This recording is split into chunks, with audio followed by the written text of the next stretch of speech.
40 back again this year.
Good evening, ladies and gentlemen, and welcome inside the Winston-Salem Fairgrounds Arena. Twin City Thunderbirds hockey on this Saturday night. It is Veterans Night, the promotion here in the building. We're looking forward to it. And what a game last night. It'll be the same two teams tonight. The Columbus River Dragons, the opponent for the second night in a row. And very entertaining hockey game last night. Of course, the Thunderbirds fell behind by 3 goals during the Pine Tree Tavern first period. Power play goal scored last night by Columbus. Cody Wickline at 2:53 of the first period. 4:45 the time of the scoring play for Josh Colton. And then Matt Stoya found a goal at 13:59 of the opening frame. So it was 3-0 after 1 last night, but then the Thunderbirds battled back. A goal from Roman Kramer at 7:31, even strength scoring play in the flow second period. Assisted by Zach White, Don Carter Jr. on the assist, and then the scoring play, Liam Blomquist at 11:04, assisted by Jan Salak and Cade Hanley. So that was at 11:04 the second period, and after the second period, the Thunderbirds down by a score of 3-2. We move into the third period last night, the Culver's third period, and a big goal score of the power play by Alex Storjahan. It was the third power play goal of the evening for the River Dragons. They took the lead and increased it to 2 goals. In the final minute, Twin City got an even strength, or a empty net goal rather, from Roman Kramer, his second goal of the night and third goal of the season. That brought it to 4-3. Liam Blomquist assisted on the goal. Gus Ford also picked up an assist and that's how it ended. Unfortunately, the Thunderbirds dropping their 5th consecutive game last night, and they'll look to bounce back here on this Saturday night. 6:05, the time of the puck drop on the way. Shots on goal last night, Columbus outshot Twin City 12-9. In the first period, Twin City then outshot Columbus the rest of the way. 13-7 in the second period, 19-8 in the third period, 41-27 overall in the matchup. We will have the Geico of Winston-Salem starting lineup on the way, and we expect it to be a change in the goaltending department from last night. So last night we saw Dyson Skinner in net, played a very good game. Unfortunately, just not enough. But tonight we expect Boris Babbitt to go. On the other side, Trevor Babin. So I speculated last night we might have a Babbitt versus Babin goaltending matchup, and that appears what it will be. The starting lineup we anticipate, we'll see it live here, but we believe it will be Liam Blomqvist playing with Jan Salak and Yuri Pestuka.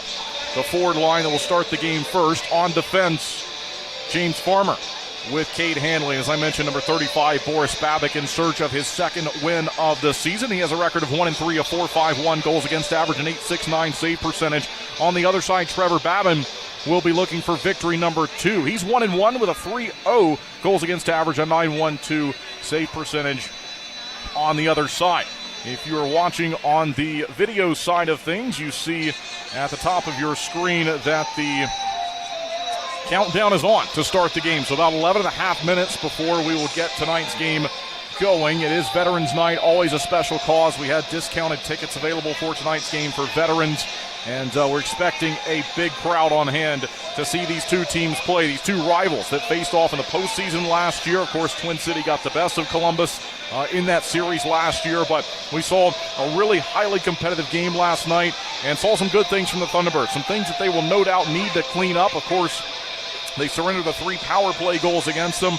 Would like to be much better in that. Also, I'm sure Coach Harrison would tell us he wants a better start to the game. It's difficult to fall behind by a couple early on.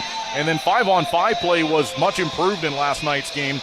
And so I think there are a lot of signs and a lot of things that Thunderbirds fans went home about happy, knowing that they've lost the last few games, and certainly we don't want to see that. But there are plenty of things you could point to look in the mirror and say, you know, they're going to try to get a better effort together tonight, and some self-inflicted, mistakes as well. And so I think those are the sort of the keys of the game, the things to look for. Also the Thunderbirds easily could have won that game last night. They hit some posts, they had all kinds of chances, and heavily outshot Columbus. So I think from Columbus's perspective, they would certainly like to replicate the start of the game and then play a little bit better 5-on-5, because they were outplayed by Twin City last night as the game went along. So that's what we're looking forward to for tonight's game. We will step aside for the first time here on the broadcast and take about a 2-minute break. And when we come back, we will have the festivities of tonight's game. We will have the entrance. We'll have the national anthem presented by American Elevator. The Geico Winston-Salem starting lineup. We'll have the Flow second period and the Culver's third period. But first, it'll be the Pine Tree Tavern first period as we call the game for you. So thanks for taking time out of your evening to tune into the broadcast, however you may be watching or listening tonight, wherever you may be listening or watching from. We appreciate you doing that. And we're looking forward to a Saturday night showdown between these two rivals in the division. So we'll step aside and come back, and we will be that much closer to the start of tonight's game. But if you're watching the top of the screen, about 9 minutes or so. So that's when we'll be due to get going. So we'll take our first break and be right back. Looking to buy, sell, or invest in real estate around Winston-Salem and the Triad? Meet Jennifer Sapp, your trusted local realtor. With nearly 30 years of deep experience, Jennifer specializes in everything from historic homes and remodels to investment properties, college town housing, and short sales. She's known for honesty, integrity, and making the process as stress-free as possible. Ready to make your move? Call 336-782-3148 or visit jensafrealty.com today. Introducing Flow Rewards, the exclusive rewards program for Flow Automotive customers. With Flow Rewards, every vehicle purchase and service visit earns you points towards future maintenance on your vehicle. To start earning and redeeming Flow Rewards points, download Flow Garage, make an account, and add your vehicle. If your account is already set up with your vehicle, you'll start earning rewards points automatically. Add family members to your household to earn Flow Rewards points together. Don't miss out. Download the Flow Garage app to start earning Flow Rewards points with your next service visit or vehicle purchase.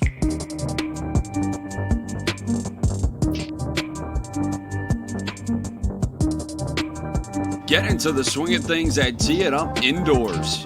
Offering 3 simulators, over 11,000 virtual courses, lessons, club fittings, and a variety of snacks and beverages, Tee It Up Indoors is the place to go and work on your game.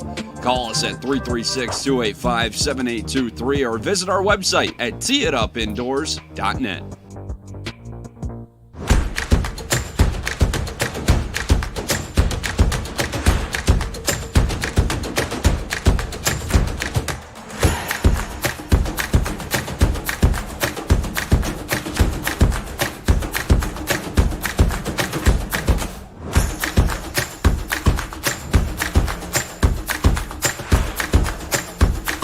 Finish strong. Start here. Atrium Health Wake Forest Baptist. Hello and welcome back inside the Winston-Salem Fairgrounds Arena. Twin City Thunderbirds hockey on this Saturday night. And almost ready to go, this matchup between the Thunderbirds and the River Dragons. Columbus won a game for the 4th time this season last night, improving to 4-3. And Twin City dropped the game for the 6th time this year. Now, one of those wins for Columbus was past regulation, and so that's scored differently in the standings as you see it on the FPHL website, as Columbus showing their record is 3-3-0-0, and then they've got a shootout win, which is the 1.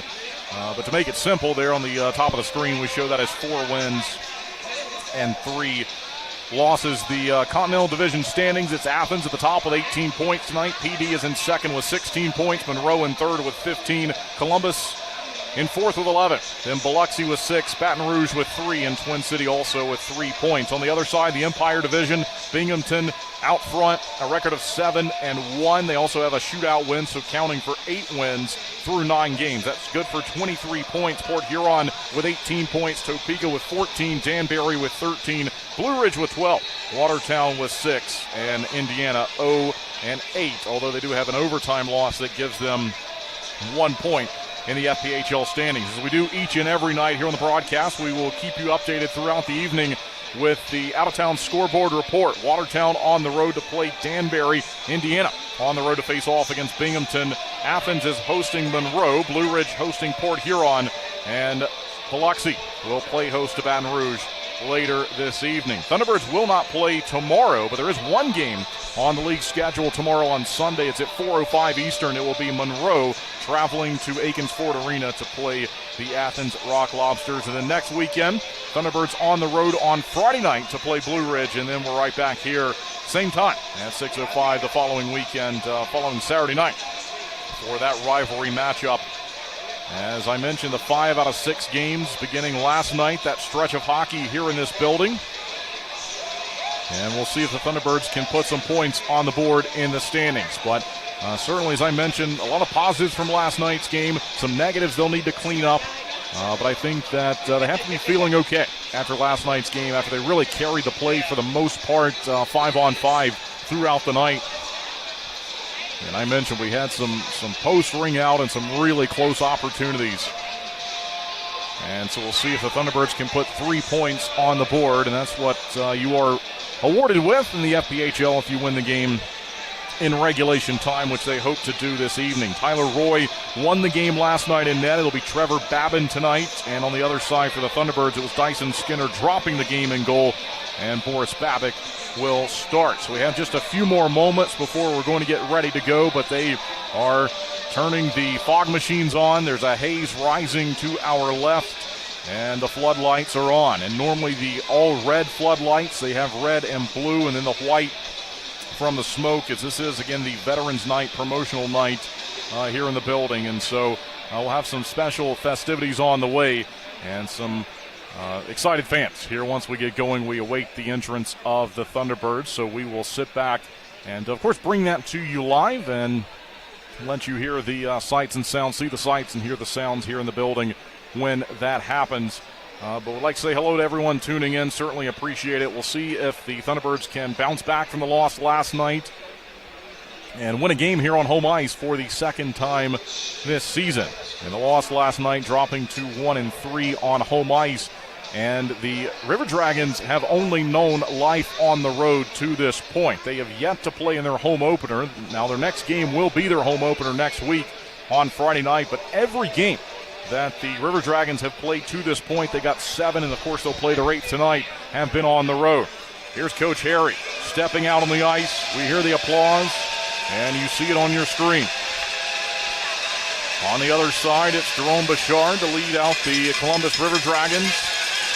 Coach Harry with that patented slide that he does as he takes to the home bench. And now we can hear across the ice and see the Thunderbirds nearly ready to exit the locker room. They are in specialty sweaters tonight for the Veterans Night game. The officials will hit the ice now as they're greeted here in Winston-Salem.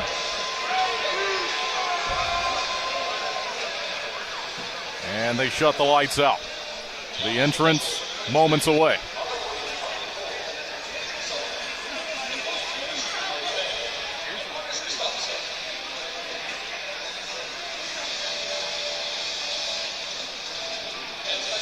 The officials for tonight's game: referee Brian Cole, he will wear 34. Referee Andrew Sullivan wearing 16. The linesman Anders Gustafsson wearing 13. And Jeffrey Flanagan, he will wear number 78. So that's the officiating staff. The River Dragons are out there now. They're in the same white sweaters they wore on the road here last night. And I mentioned the specialty set for the Thunderbirds. We will see them next.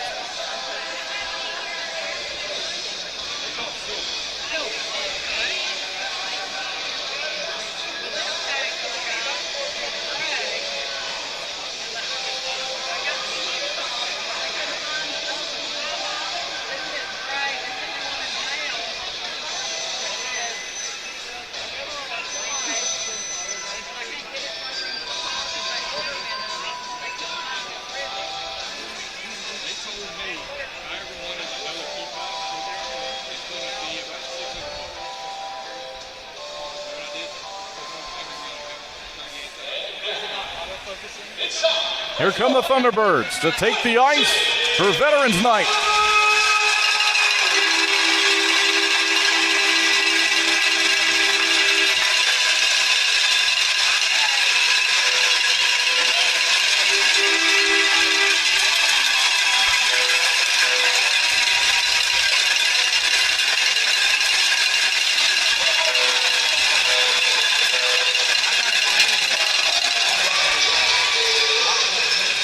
And now it's time for the Geico Winston-Salem starting lineup.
And so there we have it, the Geico of Winston-Salem starting lineup.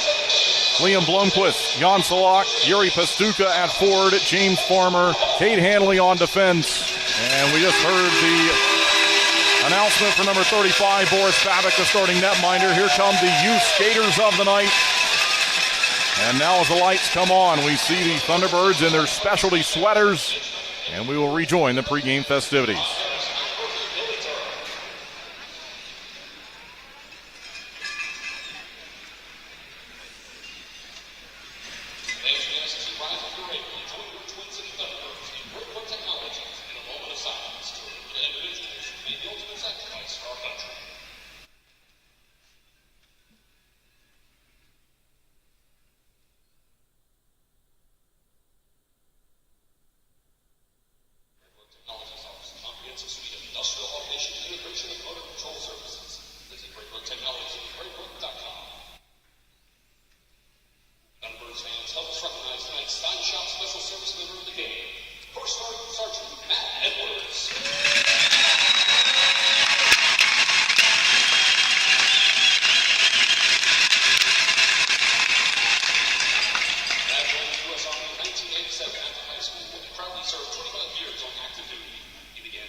Twin City Thunderbirds asked to remain standing for tonight's performance of the national anthem, brought to you by the American Elevator Company, performed tonight by Blaze Toller.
All right, everyone, with that, we are ready. Sit back and enjoy it. Should be a fun one. We're looking forward to this one. It's a rivalry matchup, Veterans Night game, Saturday night in Winston-Salem.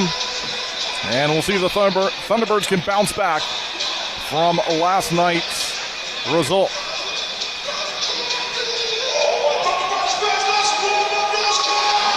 Minutes on the board. And ready to go for the Pine Tree Tavern first period.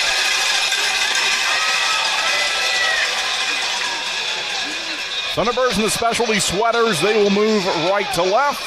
And Columbus will begin the game skating left to right. Trevor Babin, the netminder to my left, and Boris Babic, the netminder to my right. Let's go, Birds!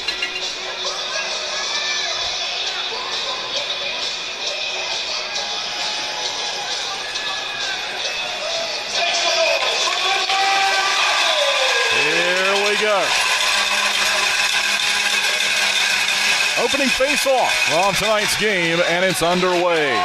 Farmer plays over to Hanley immediately, then through the neutral zone, up the left wing. Taken aside briefly by Columbus, then it's back to the good guys. Onside, here we go, Jan Salak. And just stepping away from it, quickly driven towards the goal. And a save made, the first one of the matchup by Trevor Babin. So 19:43 left to go in the Pine Tree Tavern first period.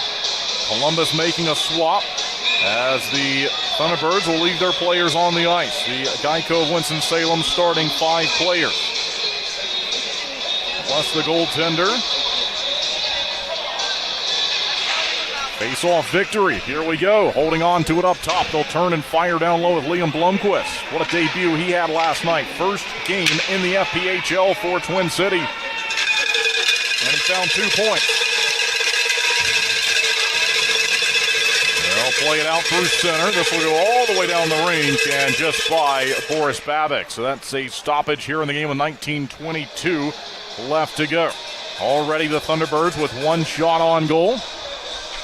As things reset to our left.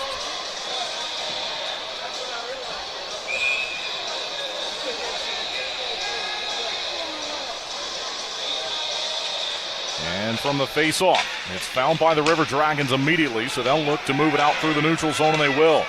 They'll flip it ahead and look to chase after it. They find it here in the near side corner, taken away from Alex Storjahan, who scored last night.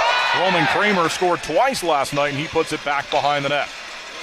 They'll look to drag it out towards center, played across the ice. Gus Ford wants Zach White to play it, nearly found by the Thunderbirds in front of the goal. Here's a chance, and on net, shut down and covered up on the side of the goal as Twin City with a player down on the ice. But another quick stoppage here in the matchup. Shots on goal, now 2-0 for the home team.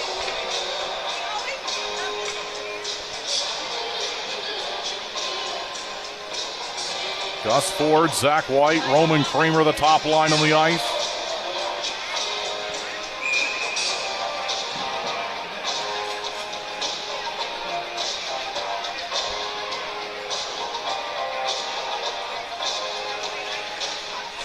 And we're back. And looking for it here from the face-off. Out towards the logo. And onside for the River Dragons. They'll look to turn and go across. No shot yet, though. Now it's played along the near side boards. Down by Twin City. Here we go. Gus Ford crosses onside. Now it's Zach White. And they'll play it ahead with James Farmer. Taken back, though, by Columbus. Picked off by Roman Kramer on the intercept. Onside, Gus Ford looks over the ice, sees an option. Roman Kramer in front he goes, and they center it, and they were able to block the advance. So taken right back by the River Dragons. Good start to the hockey game so far, though, for Twin City. Nearly 2 minutes gone by in the Pine Tree Tavern first period. 18:03 left in it.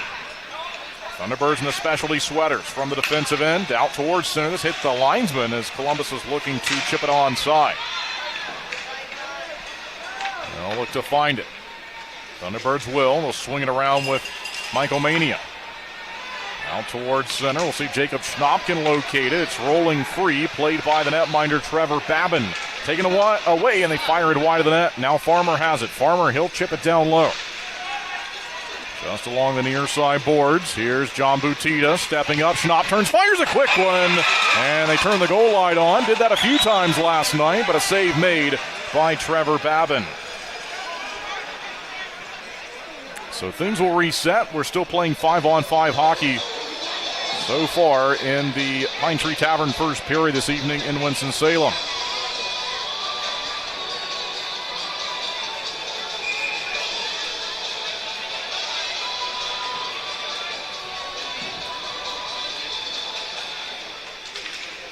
From the face-off, they'll fight for possession. No one really has it yet. Now the Thunderbirds find it. Schnapp in on goal, and he powers it just wide with a quick shot. Now the look to locate along the near side boards. There's a hit from Schnapp. Chance for Mania. Slides it down low looking for Butita. And out of his reach. There's a collision as they cross over the blue line. This is in Twin Cities' defensive end now. They turn and look to fire it out to the neutral zone. Just along the red line. Columbus will move it the other way. Onside a chance and on goal, and it's turned away by Boris Babic, his first work of the night. A good save made by him. Twin City onside, looking for possession. Shots on goal now, by the way, showing us 4-1, favoring the Thunderbirds. Crossing onside, and a penalty called here against Twin City. Fans are not going to like that one. And it's Lucas Texmo who drew the penalty.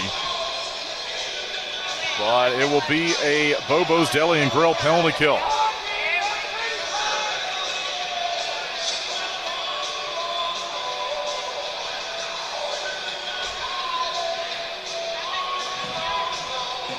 And Gus Ford out there to have words as Dion Demke takes a seat in the box, and they give the slashing indication.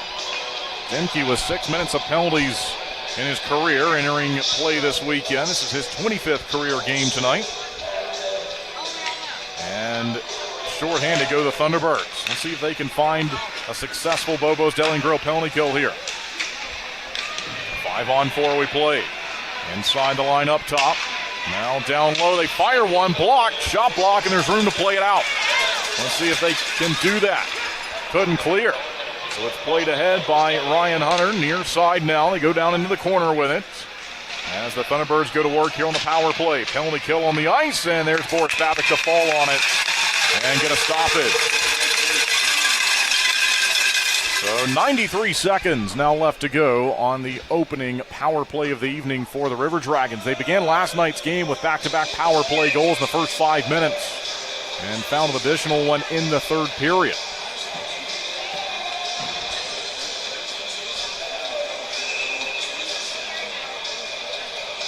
They'll hold the face-off. And now we're back playing again on the power play. They fire it ahead. Good shot block by the Thunderbirds. It's in the near side corner. They look to take it aside. 1:23 left to go on the power play. Colton goes across the ice on the pass. Tyler Barrow back to Colton. Shooting a long one. Good shot block by Jacob Schnapp. And it's found and cleared. Nicely done. So down the rink it goes. And we'll play on. So it's found by the River Dragons again. Now halfway gone by on the opening power play of the night. Onside, look out, a chance. They'll fire one, and a good save made by Babic, and they'll get the clear. So out it goes. They look to steer it ahead. Onside again for Columbus. Kevin Sabat centers across. They bump it around a couple of times. They fire again, and this time Babic with it, and this time he gets the whistle. And so the goaltending from Babic looking good here early on. A couple of shots go on the board for the River Dragons. It's now 4-3. No score on the board, though. 15-12 left to play in the Pine Tree Tavern first period. And 40 seconds remaining on the opening penalty of the night to Twin Cities' Dion Demke. We're back. Face-off victory for the River Dragons. They'll move it around high in the zone. They slide it across. Now top of the far side circle. Demke a slashing penalty to him. A long shot, they score. Power play goal, and that's the first of the night. Jacob Schnapp not happy there, slamming his stick in frustration, but that'll be the fourth unsuccessful penalty kill of the weekend for Twin City. And so it's the fourth shot of the game that goes in for the River Dragons. And this power play continues to score here on the weekend.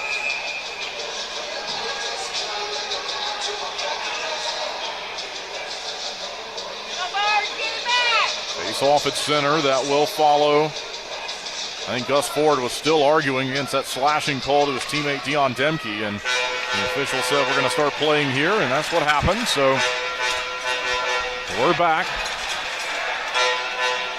Down the ice. And no icing here. The glove hand of Babic went up as he was trying to signal traffic, and we play on. Out towards center. Here we go. Pass goes in behind Kramer as he jumps over the blue line now to the near side corner, holding on to it. From the side of the circle, side of the net rather. Now it's to the side of the circle. They go across, up top. Long shot through traffic and a save made. It's knocked down behind the goal line. See if the Thunderbirds can find it. And standing back up is Lucas Texmo. Far side corner now. See if Twin City can locate it. Specialty sweaters tonight. They chip it down low. It's back behind the goal. Trevor Babin looks on over the left shoulder. Found by Columbus, and out it goes. So it's out to center. And they'll look to get it back here, but Columbus has a chance down low. They center it back. They fire one, and Babin makes the save. It's free, though, not covered up. Back behind the goal. They try to stuff it. Slap shot on the way, pinballing around. Another save made by Babic, and we've got a call here. 13:45 left to go in the Pine Tree Tavern first period. This time it will go against Columbus. So that is going to send the Thunderbirds to the power play here in the first period. When we come back, media timeout will step aside, but when we return, it's Twin City to the power play. When it comes to performance, speed matters, just like on the ice. Introducing same-day dental crowns right here at Twin Oaks Dentistry. With cutting-edge technology, we craft crowns on site, eliminating the need for temporary. As proud sponsors of the Carolina Thunderbirds, we understand the need for top-notch performance. We're more than just dental care. We're your partners in achieving your best smile.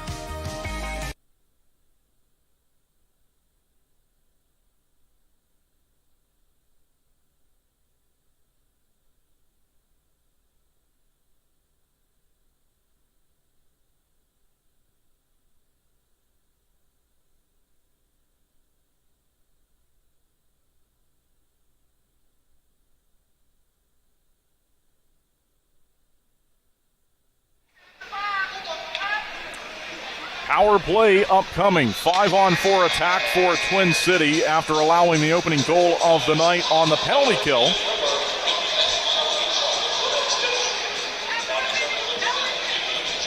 It's Joel Texmo in the box roughing at 6:15. Dion Demke slashing minor to him at 3:28.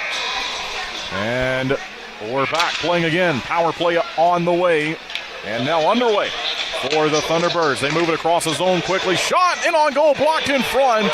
Couldn't find it though. And they'll go across following the pass. See if they can locate it. Top of the circle, out through center. And Don Carter takes a look as he has to go back and find this one in the defensive end. And they'll move it quickly. Right over the logo at center ice. Jan Salak on the power play. Steps onside. Now he's in the corner with it. As the Thunderbirds look to tie the game here in the Pine Tree Tavern first period. Kept onside. Down in the corner. Then they go across the ice. Holding on to it. Pastuca up top. He'll slide along. Far side. No shot yet on the power play. They're still waiting with it. Up top to Pastuca and on goal. And it's shut down off a deflection. Went up and out of play after the save was made. So we have 12 minutes and 46 seconds left to go in period one.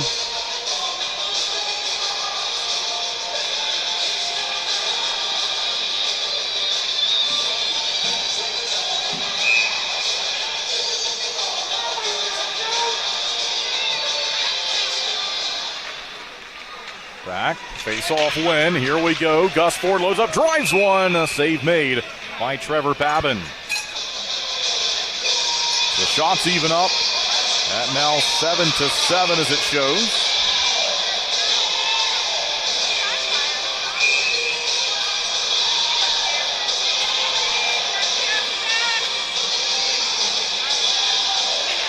Left circle face-off win. Kramer has it, got it from White. Ford across the pass. Zach White, Roman Kramer again, shooting through a screen and lots of traffic, and it finishes the near side corner. Now they drag it down the half wall. Back down low, Jacob Schnapp. He'll go to work. Side of the circle. Up high they go, Kramer. Back across, near side. Gus Ford waiting, doesn't fire. Slides it across one more time. Kramer shoots one, and it's caught up high by Trevor Babin. He caught that one near the mask as you could see him reach up and hold on to it. So one more shot on the board for Twin City. Now 8-7 in the shots on goal department. 29 seconds left on the penalty to Joel Texmo.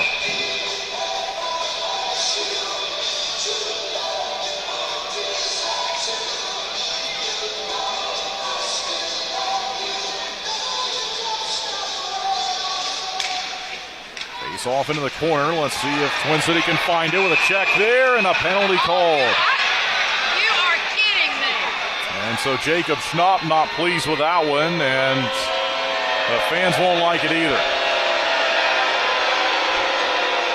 So they call the offensive zone penalty to Schnapp on the power play, and that'll end the power play for Twin City. They'll call Schnapp for interference, and we'll go even strength and play 4-on-4.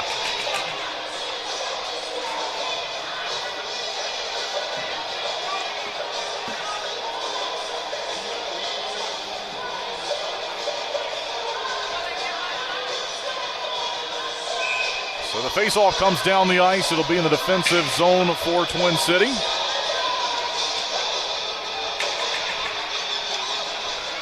And we're back. Columbus searching for it. As it looked like Luke Dobles went down there from the faceoff to hold the zone. Long shot, easy save made by Boris Babic. He squeezes that one with some confidence and takes us to a stoppage.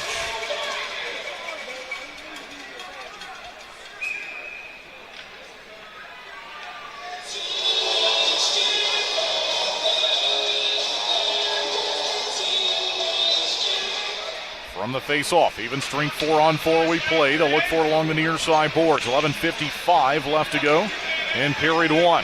Twin City on home ice tonight. And down by a goal. Played ahead by James Farmer. Now it's Luke Dobles. Dobles goes forward with it. And collected and played by Brody Thornton of the River Dragons. So back and forth we play here, and now it's a 5-on-4. So Jacob Schnapp still in the box. Thunderbirds on the Bobo's Deli and Grill penalty kill, and they'll move it down the ice on the clear. They'll move it to center, then back down the rink. And collected by the Thunderbirds in the defensive end. Here's Farmer. Farmer holding on to it, plays it ahead, then given away. Could be trouble, look out. River Dragons have it with Colton. He had his head up and couldn't fire. Swings the pass to the near side. Back up high they go. Colton, he'll move it across quickly. Tyler Barrow. Barrow steps around White, swings the pass to the far side circle. 45 left to go in the penalty kill. Not out of the zone, still with Columbus. And they throw it in front. They got the tip, but it goes wide of the net. You can see them working for that, and then it's stolen away. Shorthanded bid, 2-on-2. Gus Ford and Zach White. White has it. Shooting one. Save made. And covered up by Trevor Babin. 10:34 left to go in the first period, and 25 seconds now left to go on this minor penalty to Jacob Schnapp. Shots on goal are 9-8, favoring the Thunderbirds. Schnapp is in the box for interference. That's 7:51 of this opening frame. Face-off is now 2 hours left. The attacking end of the Thunderbirds.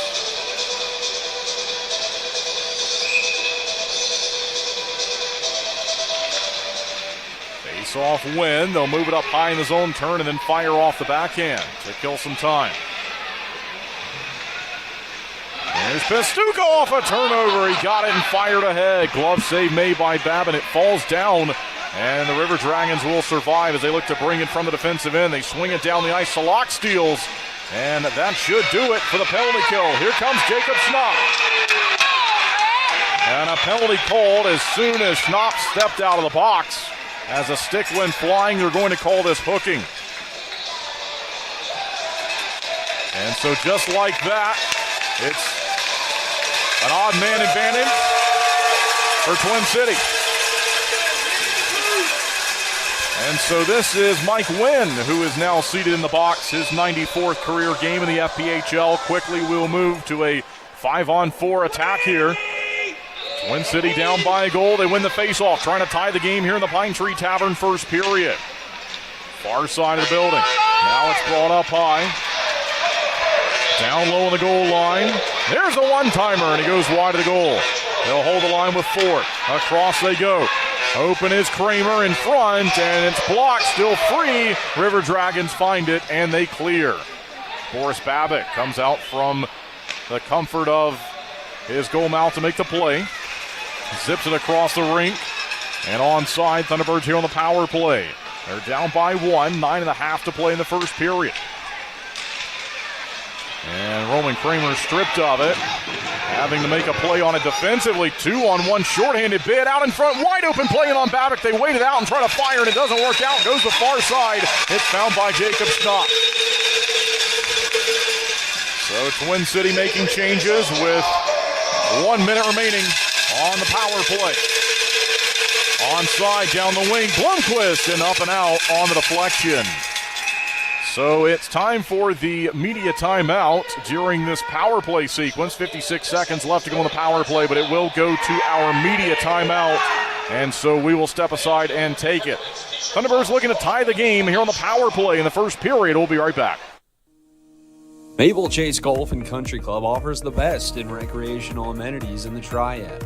Come enjoy a meal at the Pinebrook Bar and Grill, relax by our pool and cabana, and gear up at the Pro Shop while sharpening your skills on our 9,000 square foot putting green, and play around on our 18-hole Ellis Maples designed championship golf course. You can find out more at maplechasecc.com. That's maplechasecc.com. I want to stop losing sleep over this. I want to know that surgery is the right decision. I want to protect what I've built. I want a plan designed just for me. I want to know that I'm in excellent hands. I want the latest and greatest. I want to continue to grow, no matter what life throws my way. For the best surgical care, you want Novant. Novant Health. Best surgeons, amazing nurses, remarkable care. Face off to the left circle as we return from the media timeout and await the puck drop. Still some seconds to erase from the scoreboard. When we get going, it'll be 9:02 left to play in our Pine Tree Tavern first period.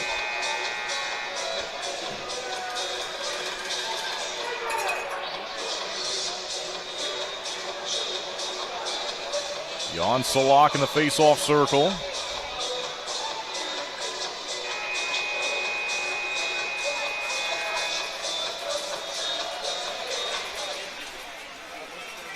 And we're back. Pastuca goes across, and they'll go down into the corner. Bouncing around, River Dragons will force it out to center. And nearly given away, and it was given away here shorthanded. We'll see if the Thunderbirds can find it. Pezzamente loads up, shoots it, blocked in front, and finally played here by Twin City with some room. Half a minute left to go on the 5-on-4 power play. Shots are now even at 11-11. Down the ice, found by Columbus. The clear is on, and it's successful, and so now not much time to work. Boris Babbitt plays it, and they will start quickly here with just a few seconds left on the power play. Nearly found Roman Kramer there on the pass. So it's played through center ice, and that's it for the power play. Out of the box is Mike Wynn. The Twin Cities still down by a goal here with under 8 minutes to play in period one. Ryan Galvin's onside, centers across. They're looking for something good to happen, and it finds its way out the other side. Here comes Twin City with it. Onside, Zach White, drag move left behind him, penalty on the way, and right back to the power play. Go the Thunderbirds. It's a hold. Maybe a slash they signaled there, actually. Let's see. But I think it was Kramer who was held up. It is a slash, so 2 minutes for slashing. 7:45 left to go in period one. And another big opportunity here. 5-on-4 power play. Down by one.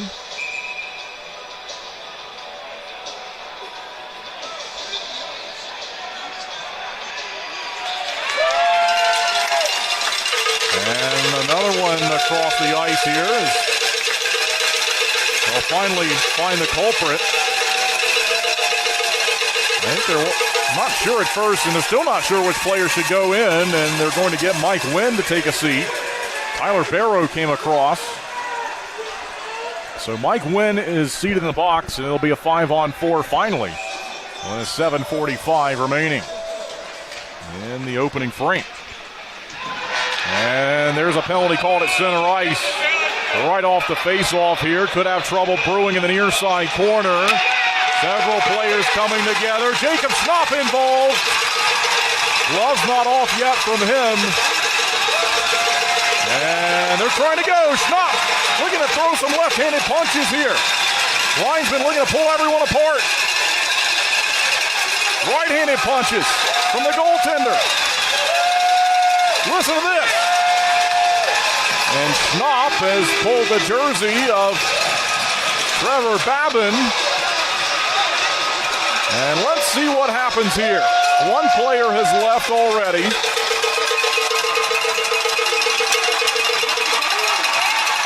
Training staff on the ice. Listen to the building.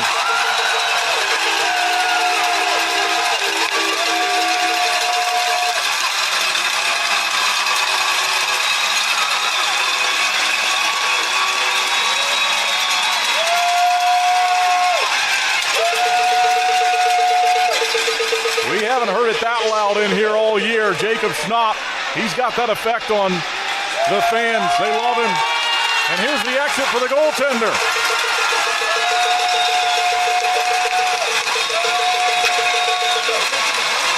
And so Trevor Babin is now gone.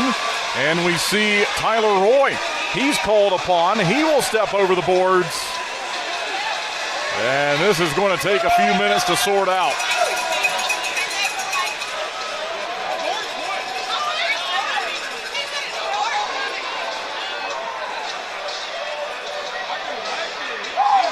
So it's a skater on goaltender issue there. Zach White was involved in one of those in Iowa in the East Coast League. It's technically not called the East Coast League anymore. They probably wouldn't want that to be said, but they keep the letters. They used to stand for the same thing, so in the ECHL. Well, I think there's some blood out there as we got a maintenance staff member working on the ice to our left, and we'll see if anything blows up from all of this. But for now, we've got some peace. Shots are tied 11-11. It's a one-goal lead for Columbus. And we will check on the penalty sheet when we can.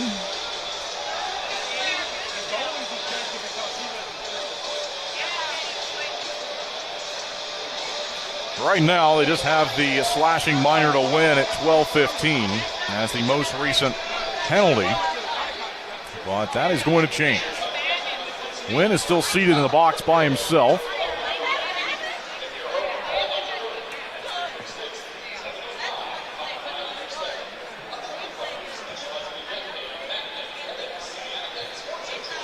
And looks like Michael Mania across to serve a penalty.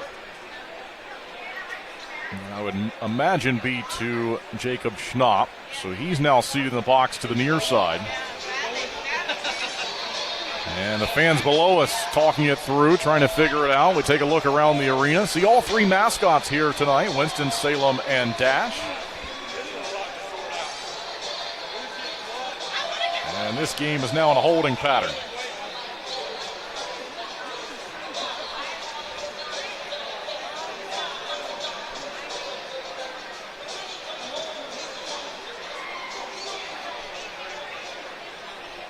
They put a penalty on the board for 25, which of course is Mania serving the penalty, I would imagine, for Schnapp. And so far, no updates. Speaking of updates, we are in this stoppage, so we will take a look at the out-of-town scoreboard report from around the FPHL this evening. And our game is the only one in progress. The 6:05 early start time. But coming up at 7 o'clock will be Watertown and Danbury. Indiana on the road to play Bloomington Binghamton at 7 o'clock. And Monroe on the road to play Athens at 7:05. Port Huron, a road matchup against Blue Ridge. And Biloxi is hosting Baton Rouge. And that game is at 7:05 Central, so that's later on at 8:05. So the officials still looking to work through the penalties. We know that something's been called against Trevor Babin, likely fighting, maybe just roughing, but he's gone, so he exited the game, and we don't know if that's permanent or not, or if it's just having to serve maybe some type of a 10-minute call, but otherwise we'll check on his status. But Tyler Roy is in the goal, and of course he played last night, but I think all we're missing at this point is a halftime show. So still some discussion across the ice. Looks like I think everything's been settled on the scores table side of things. So now the head coach is getting words from the officials.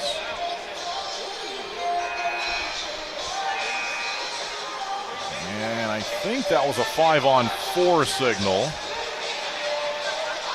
Thunderbirds have 5 players out there, 3 for Columbus, now 4 for Columbus.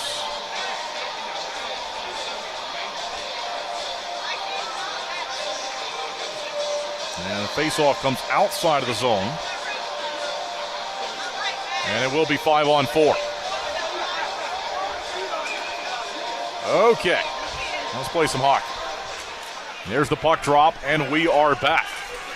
After that huge moment here in the building, linesman just fell down by himself in front of the bench. Stands back up, he's all right. And the power play working. Here we go. Twin City looking to tie the game here in the first period. 7:22 left in it. Thunderbirds onside. Back behind the net, they'll snap it along. Here's Zach White. Now it's Pastuca. Down the left wing. Sends it down low. Jan Solak uses that big body to make a play on it. Gives the pass. They'll swap. And high in the air it goes. Kicked around legally here in the zone. Really nice play there from Pastuca as he was falling over. Just angled it over to White. They center in front. They score. It goes in. Power play goal. We're tied.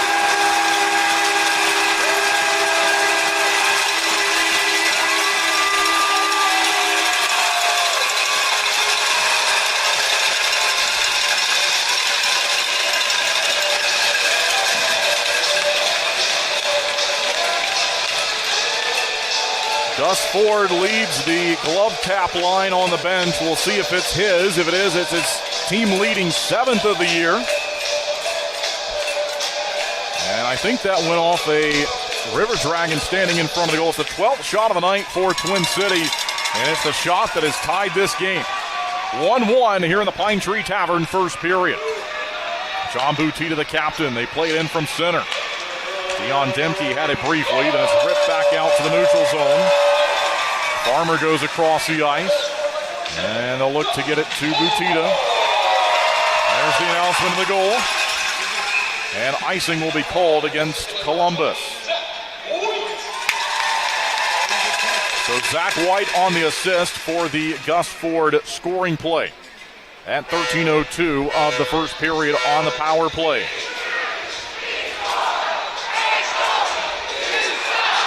So they have the penalties at 12:20. Michael Mania showing as a tripping minor. Jacob Schnapp a fighting major. And Jacob Schnapp a game misconduct aggressor penalty showing at 12:20. Nothing on the other side right now for the goaltender Trevor Babin. But again, he's not in the game anymore. And so we'll keep you updated as that information gets to us. Another shot here. Save made by Tyler Roy. And so it's Roy that's in a tough spot, having to come off the bench and play in this contest. Wasn't expected to have to do it here. And the Thunderbirds put one behind him, and they're looking to do it again.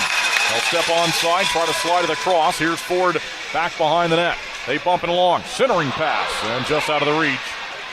Twin City in front of the goal there with White. White looks to find it near side corner out there with Roman Kramer, Gus Ford, James Farmer. And now played high in the zone by Cade Hanley. Hanley slides it along as it will find his way out to the neutral zone. 5:45 now left to go in our Pine Tree Tavern first period, and this has been entertaining. Go, go, go! Up the left wing, forward and on goal, and just miss. Finds its way into the corner. And down the boards it goes. Here's another chance. Kramer in on goal. Shut down, and it's back behind the net. Fans are getting their money's worth tonight already. We're still in the first period. Plenty of time left in the first period. This is the only game going so far in the league, and if this is any indication, could be a wild night here in the FPHL this Saturday night. Back onside, another long shot. This one will also miss. And finally, a stoppage in the action. We have 5:09 left to go in the Pine Tree Tavern first period. Tie game at 1. And shots on goal now favoring Twin City at 13-11.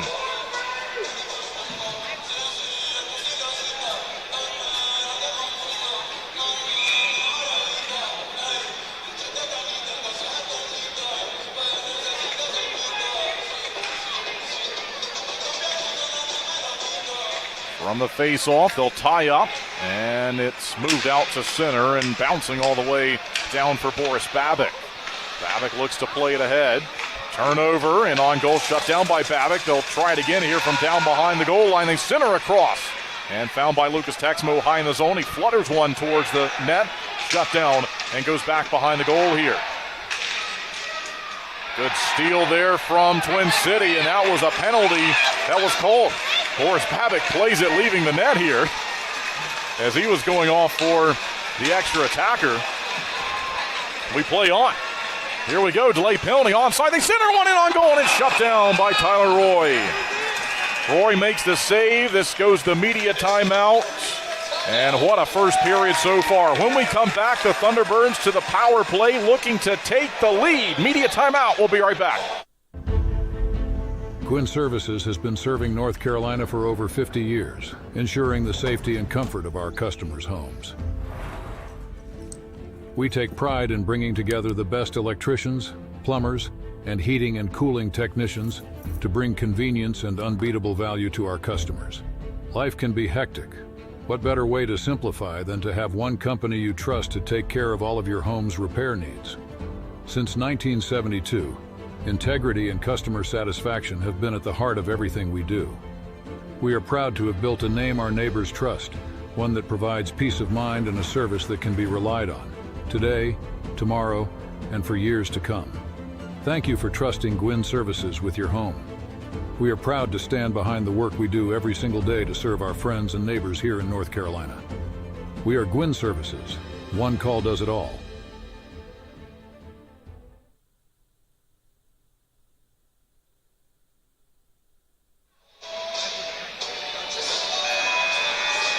And so we return from the media timeout in what has been a thriller so far.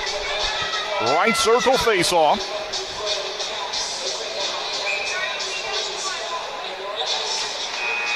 And the clock was not ready to go. I think they're going to hold it here for a second, as we had 4:27, now showing 4:26. We weren't quite ready to go.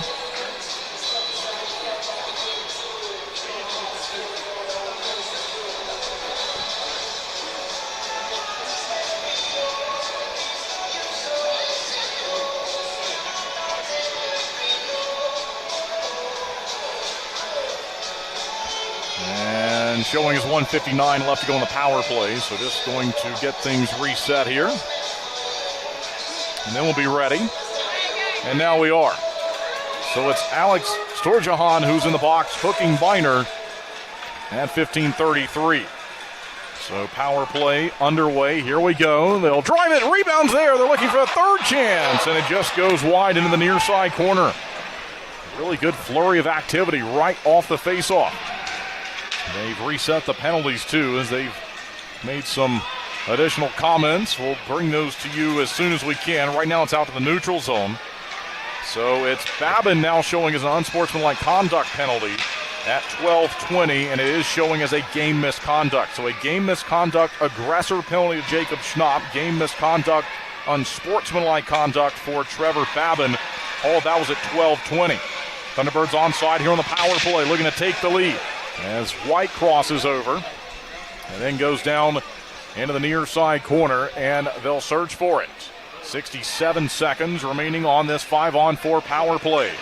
Held onside. Ford swings it across. White back to Ford up top. Fake to drive. Give down low. They look to fire. Rebound. And they score! It's another power play goal. The Thunderbirds take the lead.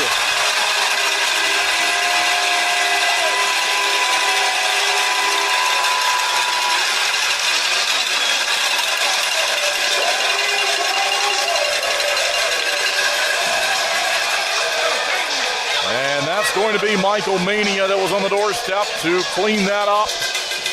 And if that's his, it's his first in the FPHL.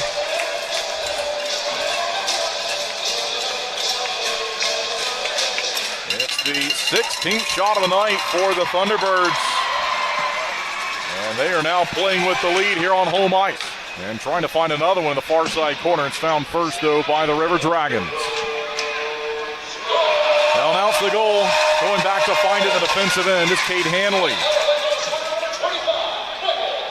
There's the announcement. Congratulations to Michael Mania. He gives the good guys the lead. Here's Liam Blomquist, who scored last night his debut. Fancy move, holding on to it. Doesn't fire, though. Goes around the zone. Swings it up top. They'll hold on to it here. 5-on-5 hockey we play. Even strength. 2:43 remaining in the Pine Tree Tavern first period. Look out. Here comes Cody Wickline. Onside. Surveys the ice, looks for an option. And it's Texmo loading up. They drive it just wide, looking for a tip in front of the goal. They didn't get it. It's Ryan Hunter, and then they send it down low. Back behind the net.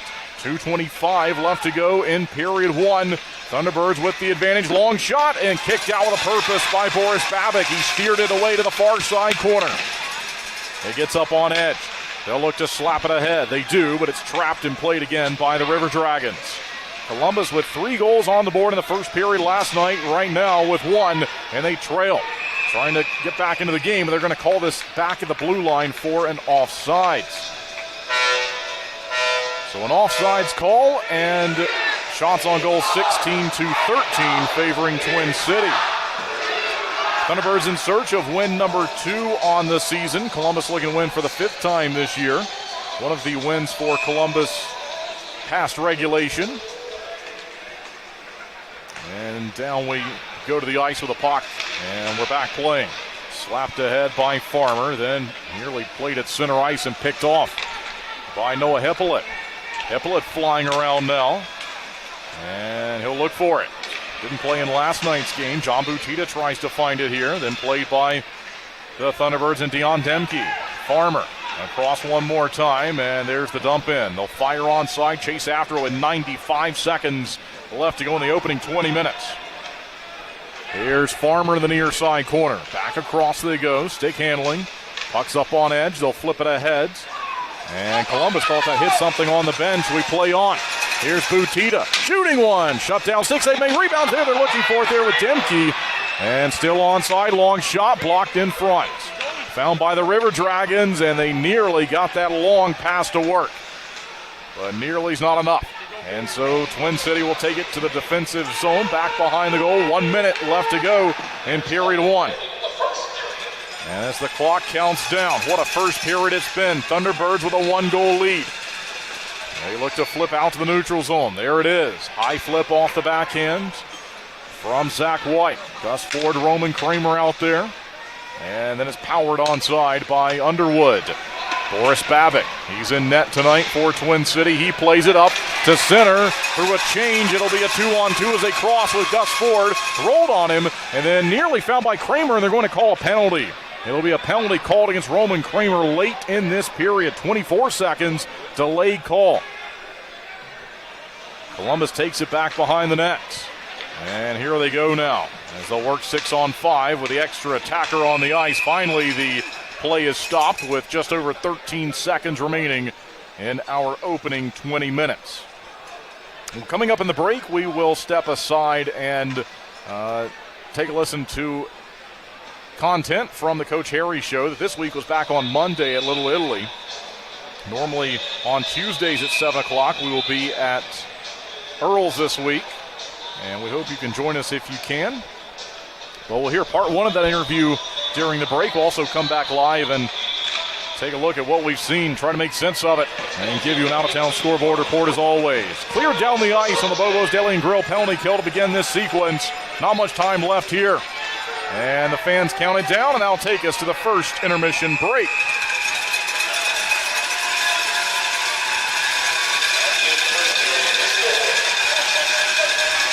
And so the fans will send the Thunderbirds to the locker room with an ovation that they deserve after this start to this hockey game. Much different than last night. They were down 3-0 at this point last night, able to score a couple of power play goals and get things moving along in this game. So a good start to the game. They do fall behind, but able to quickly respond. And I think that's what we've been looking for, that type of response. It took them a little bit longer in last night's game, but they nearly clawed their way back into it there at the end. But we are in our intermission break. So thanks for tuning in. What a game this has been already. This has been, I think, the most memorable game of the season. I think fans would tell you the same thing. We had many penalties called there in the first period. I think the big sequence was Jacob Schnapp at 12:20, and you can call it a fight. They called it a fight for Schnapp. They didn't call it a fight for the goaltender, Trevor Babin, but very rare to see punches thrown involving a skater and a goalie, but that's what we had. And they continue the festivities here for our Veterans Night. But what an opening period. So the Thunderbirds on the board twice, with Gus Ford scoring at 13:02 on the power play, and Michael Mania, first goal as a Thunderbird at 16:38, also on the power play. It's a 2-1 lead after one. We'll step aside and be right back. I want to stop being sidelined by pain. I want to tell him I'm in. I want a surgeon who speaks more knees than he can count. I want the best care in the game. I want a team that's with me every step of the way. I want to bounce back fast. I want to show them my best is yet to come. For the best orthopedic care, you want Novant. Novant Health. Best surgeons, amazing nurses, remarkable care. I want to know it's nothing I did. I want to hear we caught your cancer early. I want an expert to explain things to me. I want the newest and best treatment. I want to know if I'm going to lose my hair. I want to be okay with that, even if I'm not. I want to win this fight. For nationally recognized cancer care, you want Novant. Novant Health. Best physicians, amazing nurses, remarkable care. Introducing Flow Rewards, the exclusive rewards program for Flow Automotive customers. With Flow Rewards, every vehicle purchase and service visit earns you points towards future maintenance on your vehicle. To start earning and redeeming Flow Rewards points, download Flow Garage, make an account, and add your vehicle. If your account is already set up with your vehicle, you'll start earning rewards points automatically. Add family members to your household to earn Flow Rewards points together. Don't miss out. Download the Flow Garage app to start earning Flow Rewards points with your next service visit or vehicle purchase. Pam's back pain was controlling her life. Novant Health's spine surgery team repaired a damaged disc, and within hours, Pam was walking pain-free. Novant Health, best surgeons, amazing nurses, remarkable care. Flow Cadillac is a proud sponsor of the Carolina Thunderbirds. Visit 1400 South Stratford Road for a free test drive, or go online to flowcadillac.com to schedule a sales or service appointment. Maple Chase Golf and Country Club offers the best in recreational amenities in the Triad. Come enjoy a meal at the Pine Brook Bar and Grill, relax by our pool and cabana, and gear up at the Pro Shop while sharpening your skills on our 9,000 square foot putting green, and play around on our 18-hole Ellis Maples Design Championship Golf Course. You can find out more at maplechasecc.com. That's maplechasecc.com.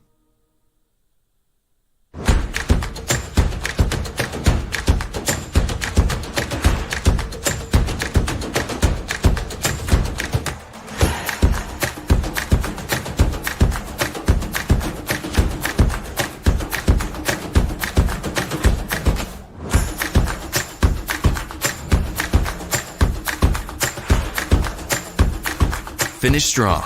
Start here. Atrium Health Wake Forest Baptist. Gunny's telling you to bring your toys to Tots for hockey games this weekend.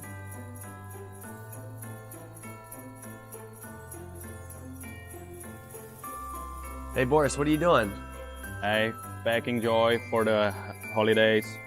Is that for Toys for Tots? Yes, sir. Oh, Toys for Tots. The last day to bring in your toys to our games is December 12th. Flock together. Go, Bert.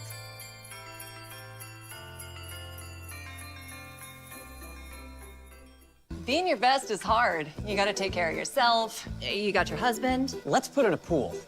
For the kids. For the kids. Forget the car. How about a motorcycle? And if you own a business? We need servers from, like, this century. Yeah.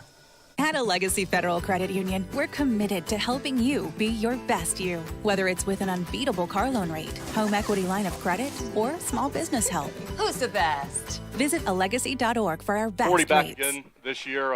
What's it been like so far? I know, obviously we've had a couple of tough results, and we'll talk about the games this past weekend. But looks like, from my vantage point, really good start to the year for you offensively. And, what's it like to be back and going again here? Yeah, no, I'm thrilled to be back. This is like a second home to me right now, and no, it's been a rough start, but we're gonna get going here in a little bit. Just some new guys, but no, I'm excited for the year. We're the returning guys we've talked about it. Probably the last three coaches shows who we've had on here, and it's the returners that lead the way. And as I said, this guy here, not just on the scoreboard, but in the dressing room and in the community. And he's a big part of Carolina hockey here. So he does an awesome job. And myself and the ownership and everybody, and I know the fans are happy that he decided to come back this year. So as I said, he's a great addition, just not on the ice, but off the ice as a person. And, Coach, we're going to get into the games here on the other side of the break. We'll start with the first game. But just real quickly, obviously a couple of losses, but, give us some quick thoughts on, what you saw here this weekend. Well, it's kind of like a mixed bag of emotions, I guess, this weekend here. I saw some things that I really liked. I saw some things that, weren't as good as we would like to have. And, but I see the improvement. I see things are starting to turn a little bit. As I said, are they where we want to have them? No.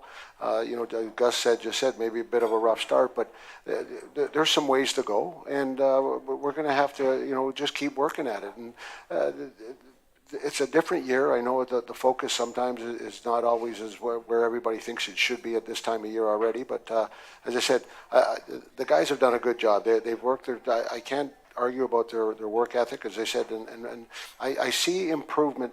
And I don't know if everybody else does. I see us getting better. I see guys starting to feel a little more comfortable of what they're doing. And when you're in the situation we're in right now, it always seems like the water's running so fast that we can't stop it right now. And but we're just going to have to keep working and putting our fingers in the dam and work and take one stride at a time. We can't start looking ahead and trying to get to a point where everybody wants us to be. We got to take one step at a time. And as I said, I see it coming. Do we have to make some more changes? Probably. As I said, it's one of those years. But as I said, I'm not panicking. Is there a sense of urgency a little bit? Yeah, but the word panic, and I don't see it in the dressing room. As I said, a lot of times it's a mentality, and we'll talk about that as we go along here. So, but no, it's really kind of a mixed bag. As I said, I felt really good about some things, and talking to Gus and Boots and some of the other guys, we did some really good things, and then other things we've got to really improve on. So, as I said, we'll put our best foot forward tomorrow and get ready for the weekend. But first, Coach, we start with the Friday night game in Athens, second consecutive game in Athens going back to the previous week. And some things that we talked about, I think, on last week's Coach Harry show, unfortunately, came true there in the first period in terms of, I know you want to get off to a better start, but Athens, gets a couple there in the first 8.5 minutes, and then they get that one there at the end of the period. But if you can, just, talk us through the opening to that game and obviously down by 3 goals there after one. Well, every team has problems, and one of our main problems is the first period. And when you can't chase your tail all the time, and good teams, you're going to come back sometimes, but you're not going to come back every game. And we've played 6 games. I think 4 or 5 of them we've been down going into the second period, and that puts a lot of pressure on trying to survive, I guess is maybe the word to use. But you can't play that way all the time. And as I said, once in a while those things are going to happen. And we kind of addressed it. We had a little meeting on Saturday about that, and it was just a little bit of change in mentality. And we tried to go one way, and obviously it didn't work very well. So we kind of changed it up a little bit, and all of a sudden we responded. And that's what I think a lot of it is. A lot of it is about comfortability and getting used to it. And I think the guys on the team responded Saturday. We didn't respond very well on Friday, and as I said, so we had to change it up a little bit. But a little disappointing going into that period there. And as I said, we had to regroup after one.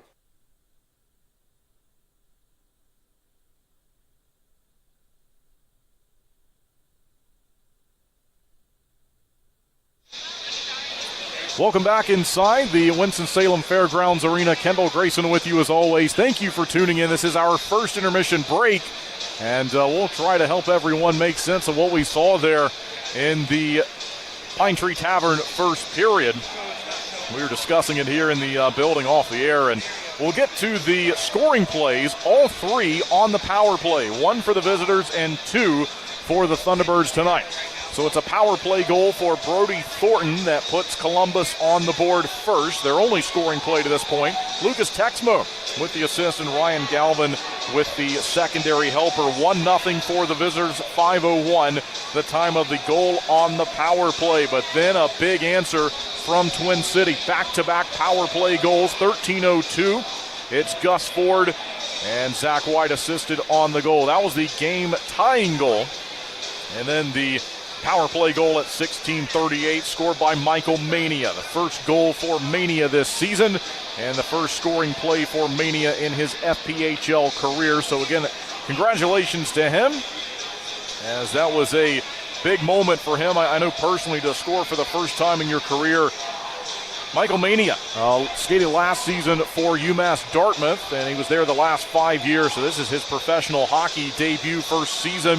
This is game number 8 for him. He had an assist entering tonight's game, and now he is on the scoreboard. And then we go back to last night's game and tell you about Liam Bloomquist, who joined the team just yesterday and didn't even get a practice in with the team, but joined them yesterday from Quad City of the SPHL.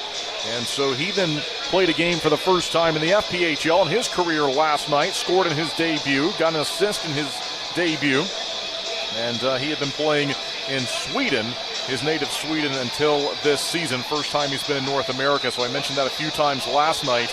But once again, back-to-back games here. We've got a Thunderbird scoring for the first time in their career. So that's the scoring plays.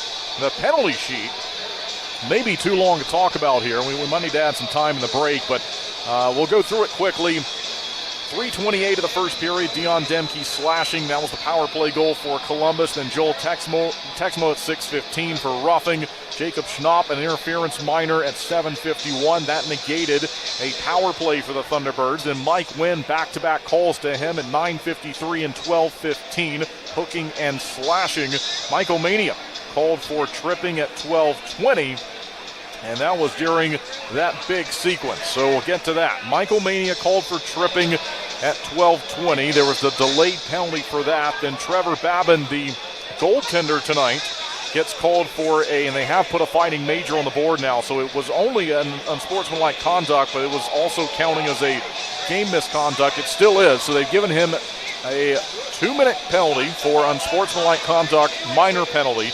They've given him a fighting major, 5 minutes for fighting, and they've also given him a 10-minute penalty on sportsmanlike conduct that carries a game misconduct penalty.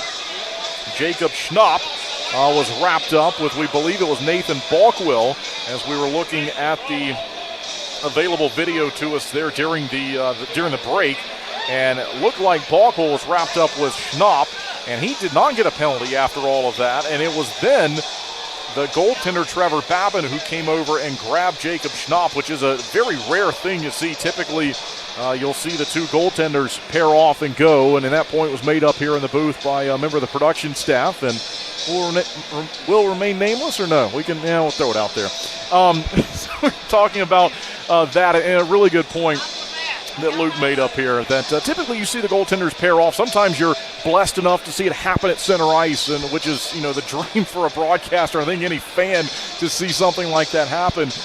But you get the skater and the goaltender. That's rare to see. And I knew Schnapp was involved with a skater at one point, and then I saw the goaltender pads and realized, all right, we got something else going on here.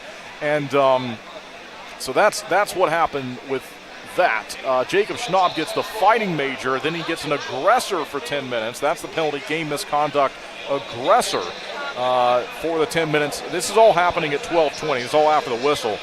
The final penalty of the period was Alex Storjahan at 15:33, which was a hooking minor. And then Roman Kramer at 19:47 called for a slashing minor, and that penalty is still on the board. That penalty will carry over to the Flow second period when we get going. So 1 minute 47 seconds by the number 18, which of course is Roman Kramer, as it shows to us in the building. Shots on net were 19-13, favoring the Thunderbirds through the first period. We'll take a quick look at the out-of-town scoreboard report because we had to give you such a recap of what we had just then back in the first period. And remember this early start time, the 6:05.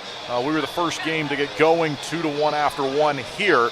There's no score early on, Watertown and Danbury. No score early on with Indiana and Binghamton. 7:05 start time that's not showing is in progress yet. So coming up very soon, Monroe on the road to play Athens.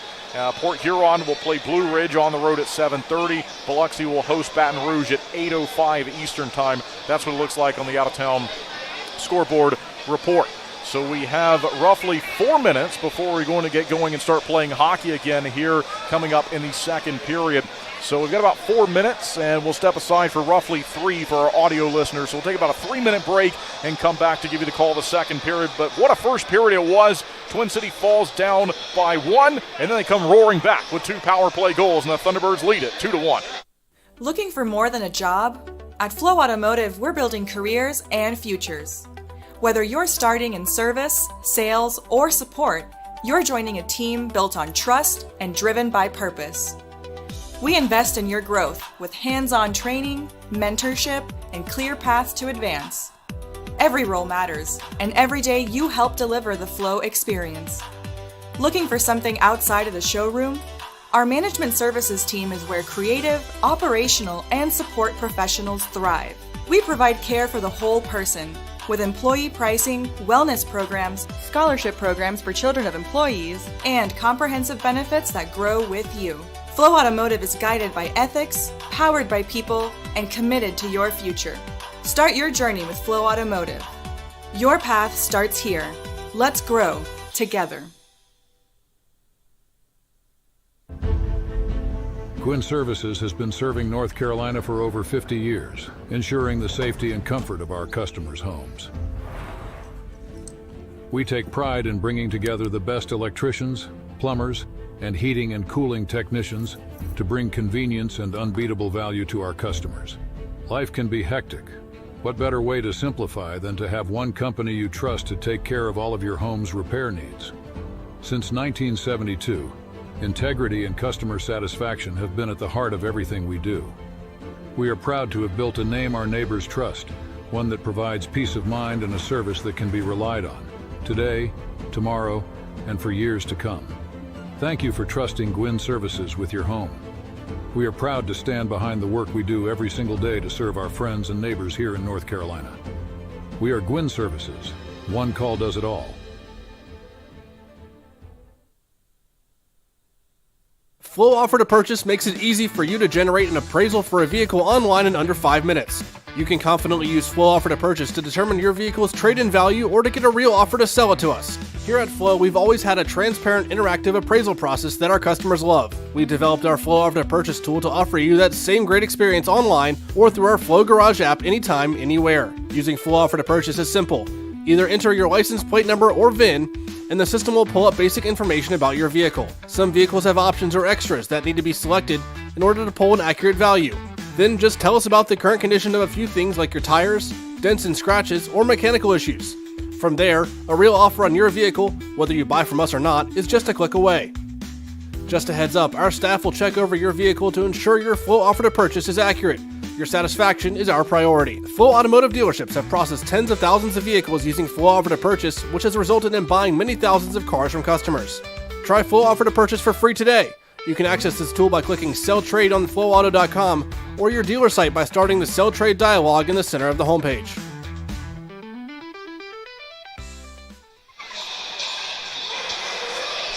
Welcome back for the Flow second period here on the broadcast. Kendall Grayson with you. Thanks for tuning in as we will see 20 minutes go up on the board. And ready to go for period 2. Critical penalty kill to begin the Flow second period for the Thunderbirds as they work with a 1-goal lead on home ice.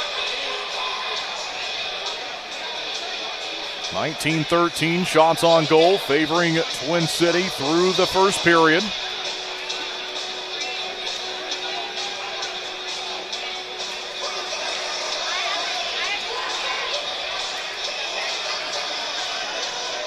Twin City and the specialty sweaters now moving left to right.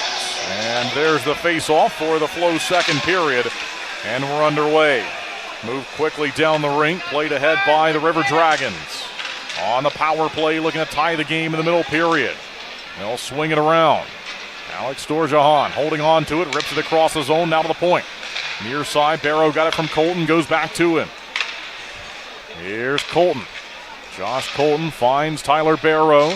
Looks to drop it to the side of the circle with Cody Wickline, who scored last night. Now they go in front to him, and it just goes wide on the tip. Thunderbirds find it. They've got room, and out it goes. They'll swing a pass to Zach White, shorthanded, and let's see what happens. He dropped it back behind him as he thought Ford would be there, and he was actually able to make a brief play on it. But he'll take this opportunity to find a line change. 19:08 to play in the second. Flow second period. Thunderbirds on a penalty kill. Columbus with it. Up high they go, holding on to it. Colton back to Barrow. They play catch up high. They swing it across quickly. There's the shot, and a glove save made by Boris Babbitt. We remind you that the goaltending matchup began as Boris Babbitt against Trevor Babin. Trevor Babin has been removed from the game. Game misconduct penalty to him, and Tyler Roy takes over on the other side. Offensive end face-off for the visitors. 4 skaters out for Twin City. Salak looking for it, and it's won by Columbus. Here they go. No shot yet. They swing it up high, and off a deflection, it goes off the glass. Good shot block there by Jan Salak. Looking to take it away out towards center. So that one didn't hit the body of Salak. It went off the stick, but it did the same intended job there to move it away from the goaltender. Onside, now a chance. They slide one wide, and the stick went flying. Just 9 seconds remaining on the penalty kill. And they'll find it, and out it goes. That'll do it. A successful Bobo's Deli and Grill penalty kill. Roman Kramer escapes the box. And we play 5-on-5 with the Thunderbirds leading by a goal at 2-1. Swung around to the near side. Luke Dobles. And chipped in by Zach White. Went off the backhand of his stick. He'll find it near side. White pushes it high in the zone, racing over his Kate Handling linesman. Has to get out of the way. And he's able to do that, so play continues with Twin City attempting to track it down on the far side of the building.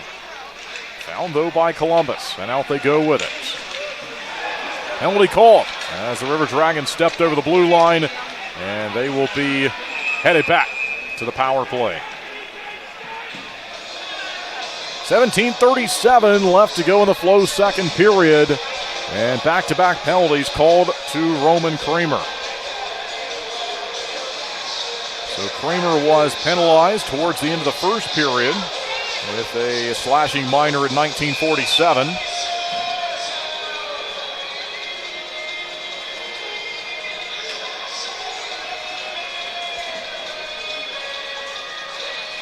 Face off, and the penalty kill back out there. Columbus possesses it. They trail by 1. 8 consecutive road games to start the year for the River Dragons. They'll have their home opener coming up on Friday. Cleared out of the zone with a slap shot that goes wide of the net from maybe 160 feet away or so.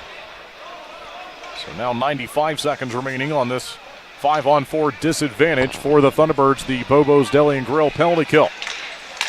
Slapped away the blue line. And they'll reset. Here's Barrow. He jumps over the line.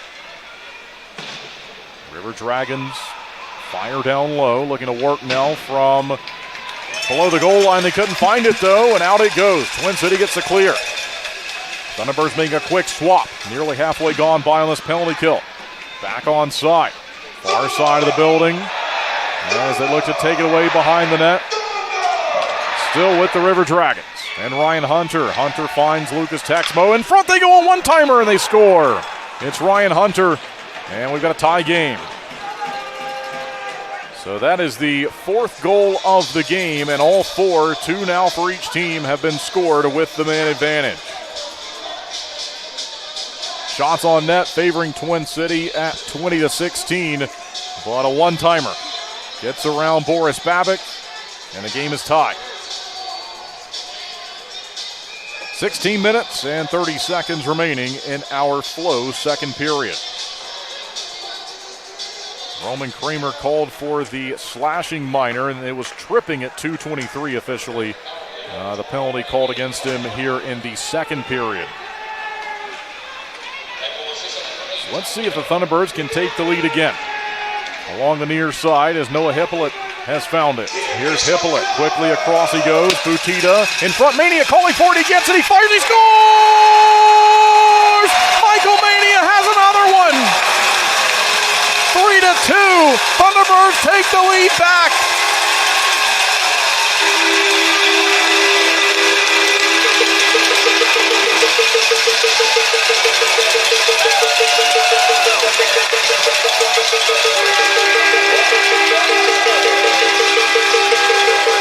Mania uses his speed and gets down the ice quickly, is able to put that one underneath the pad on Tyler Roy.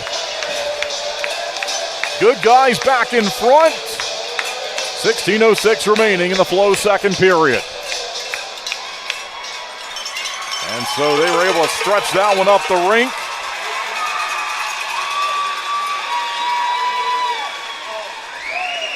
River Dragons head coach Jerome Bouchard is speaking with the officials across the ice. And let's see if we play on here. They're actually going to huddle in front of the scores table and maybe go into a video review.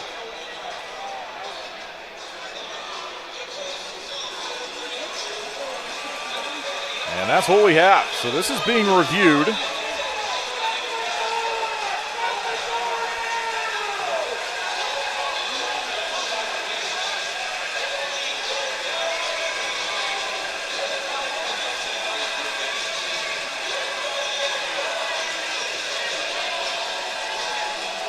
And I think that potentially offsides is what they would be reviewing here.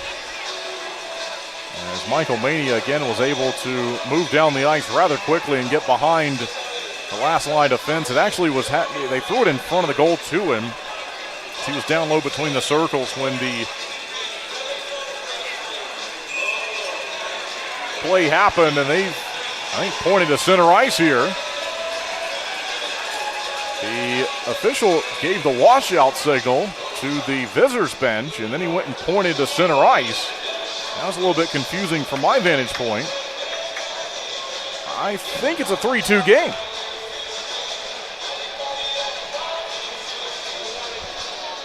All right, so after that, we play on with now the Thunderbirds leading by a goal at 3-2. Michael Mania has scored his first 2 career goals in the FPHL. What a time to have them. We will hold if we can and take a listen to the announcement. Michael Mania. All right, so played in the Thunderbirds defensive zone. And back to our left here in our Flow second period.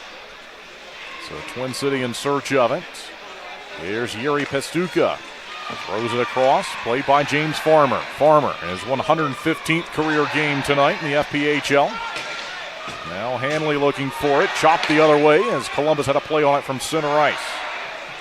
It's collected by Farmer. Farmer holding on to it. He will pause and surveys the ice, has plenty of time, plenty of space, and now they'll go from there. And he finds a good option in Gus Ford. Ford quickly up the right wing, holding on to it, firing, and a save made. It's back behind the goal of Tyler Roy. Far side of the building now. They'll fight for it. Held onside. Long shot, tipped just wide of the net. They'll fire another one, and it goes just wide. That was Zach White looking to give the Thunderbirds a 2-goal lead. A chance down low. In front, there's a collision, and a hit up high to Roman Kramer. Still onside, though. Good hold of the line by Josh Schlegers. Schlegers moves it, and eventually picked off and played ahead by Columbus. Right back the other way, though. So the Thunderbirds look to track it down. They've got a play on it. Butita goes across and try to feed it along to Mania. He's had the hot hand tonight. Last night it was Roman Kramer with 2, and Michael Mania with 2 in tonight's game. And it's played through center ice and back the other way into the Thunderbirds' defensive zone. Now they move it quickly, looking for an option up to Noah Hippolyte. Shut down, though. Don Carter steps up, looks to play it. Then it goes to Mania. Across, looking to swing a pass. It's intercepted, though. And then taken away nicely by Hippolyte. He got in, stripped his man of the puck, and away they go. Here's Mania.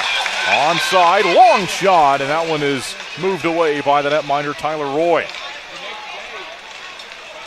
Collected and played ahead by the River Dragons up the left wing. Here they go quickly. It's Brody Thornton. Thornton shooting. Save made high in the air. It goes. Farmer swats it away and found by Jan Salak.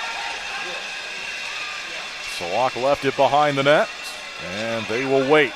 Once again, they go slow with it. Now they build some speed with Farmer swinging the pass. Last time he went to the near side. This time he goes across, and on the dump in, this hits the linesman. That's not a good break for the Thunderbirds. Here come the River Dragons with it. Off that turnover assisted by the linesman and found by the Thunderbirds there looking to hold on to it. They actually gave it away in a long shot that followed, but they're going to have a play on it in from center ice. Here we go. Yuri Pastuka in, and a poke check from the netminder Tyler Roy. A diving poke check there, sliding down to the ice, still with the Twin City Thunderbirds though. And then intercepted the near side corner. River Dragons, they'll rip it ahead. Found and played ahead by Cade Hanley. Then Pastuka. Pastuka the give and go, and down behind the goal line is where this one will stop. And eventually it's played out by Columbus, given away though. Zach White is in front of the goal he goes, still rolling free. They don't have it, covered up by the goaltender Tyler Roy. 12 minutes and 34 seconds left to go in our Flow second period. Shots on net now favoring Twin City 25-18. We are in the media timeout, so we will take it. We'll step aside. What a game this has been. It's a 3-2 lead, Twin City over Columbus. Every car gets warning lights, but did you know the color actually means something too? Red indicates an issue that requires immediate attention. Orange indicates a less urgent issue, like a vehicle service requirement. Blue and green give you information on lights and indicators. The more you know with Flow. I never thought this would happen. When disaster takes control of your life, we got you. Get it back with a single call to the team that shows up fast to make things right. Serve Pro, like it never even happened. April 21st, 2009. Dear Amy, today your life is going to change forever. At 5 p.m., you will give birth to a little boy, almost 3 months premature. When a doctor tells you that your little baby has a brain bleed. And the hardest part is when you pack up to go home from the hospital, he won't. But he won't be alone. And all the doctors and nurses at Atrium Health are going to take such good care of him. And they'll reassure you that there's no better place for him to be. But as time passes, you'll begin to understand this child is special. He'll fall in love with soccer, training to someday join the U.S. Paralympic team. This little boy is not only alive, he's thriving. And believe me when I say, everything is going to be okay. How do I know? Because I am you. 13 years later. Sincerely, Amy Wilotica. And from the face-off, we're back. Following the media timeout, play in front. They'll fire one. It's blocked. They're looking for the rebound. They'll chop it out in front of the goal. Taken aside, though, by the River Dragons. And they will move down the rink with it. And looks like it'll be an icing called from back over the red line. So a quick start there following the media timeout. But another stoppage. Thunderbirds with a 1-6 record, looking for points 4, 5, and 6 on the season. Columbus at 3-3, and then a shootout victory to give them a 4-3 record overall, looking for points 12, 13, and 14 tonight. Gus Ford, offensive end face-off, moved away from him though, and it falls down in the corner. Then played along the near side boards. Thunderbirds with 2 more shots on the board, now showing us 27-18. Batted down, played ahead here by Hanley. Hanley gave it up, then right back for the good guy, stepping on side, 3-on-2. Butita's got an option way across and couldn't move the pass as he was held up. Played across. Ford takes a check, stays on his skates, then out to the red line it goes, flipped along. And they'll chip it ahead with Cade Hanley. Just out of the reach of Barrow. Grabbed and played by Farmer. Farmer, they'll chip it along. Here we go with Ford. Ford down behind the net. And they look to center this one. It's free. So Ford, White, and Butita out there together. Here's Zach White. Turns, gives the pass to Gus Ford. Back in front, can they find it? And Columbus is to it.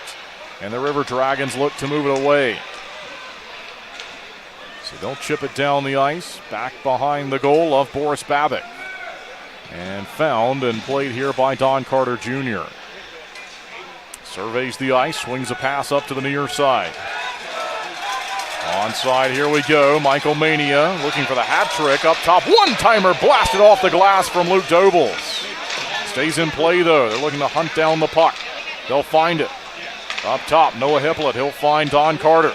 Carter looks to step around the attacker and Josh Colton back behind the goal. They'll push it all the way around. And controlled by Kevin Sabat, swings the pass towards center. River Dragons onside. They're down by 1 with 10 minutes and 33 seconds remaining in our Flow second period. Rolls free in front of the Thunderbirds net, eventually out to center, and here they go. Dion Demke takes a look as he wanted to see what he had up the ice, and it's played offside here by Twin City with 10:21 remaining in the middle period. Shots on goal favoring the Thunderbirds at 27-18. 19-13 back in the first period, and currently 8-5 here in the second period.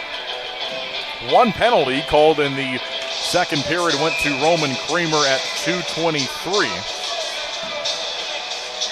River Dragons scored there on the power play to tie the game, and since then, Thunderbirds have taken the lead right back. And that was Michael Mania's second of the night. Noah Hippolyte Smith assisted at 3:55. And that goal was our first even strength scoring play of the game. Slap shot from Twin City is blocked high in the zone, so we reset things for you as we cross over the halfway point of the hockey game. Now 9:55 left to play in the Flow second period. It's powered in from center, and this is going to go for icing. So this will send us to immediate timeout with Twin City in front by a goal at 3-2. We'll be right back. Did you know that the Tire Pressure Management System, or TPMS, alerts you when tire pressure is too low and could create unsafe driving conditions? If this light is illuminated, it means your tires could be underinflated. Schedule your next tire service appointment in the Flow Garage app. The more you know, with Flow. Did you know that not changing your engine oil can result in engine failure? Regular oil changes can extend the life of your engine and reduce the risk of engine failure. Schedule your next oil change on the Flow Garage app.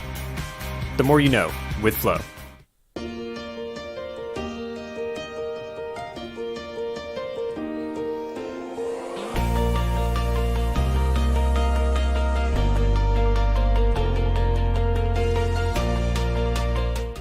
Every car gets warning lights. But did you know the color actually means something too? Red indicates an issue that requires immediate attention. Orange indicates a less urgent issue, like a vehicle service requirement. Blue and green give you information on lights and indicators. The more you know, with Flow.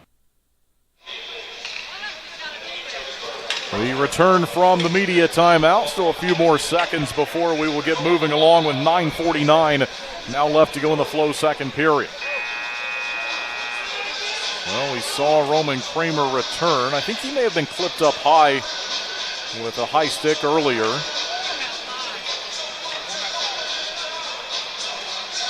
It'll be a 5-on-5 defensive zone face-off. Jan Salak ready.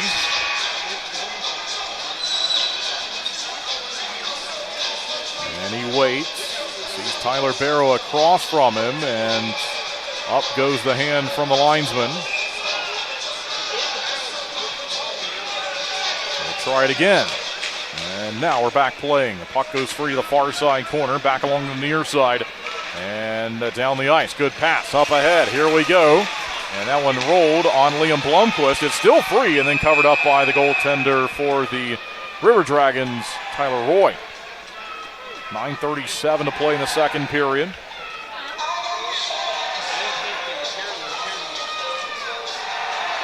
Watertown's on the board, leading Danbury 1-0. Binghamton leading Indiana 1-0.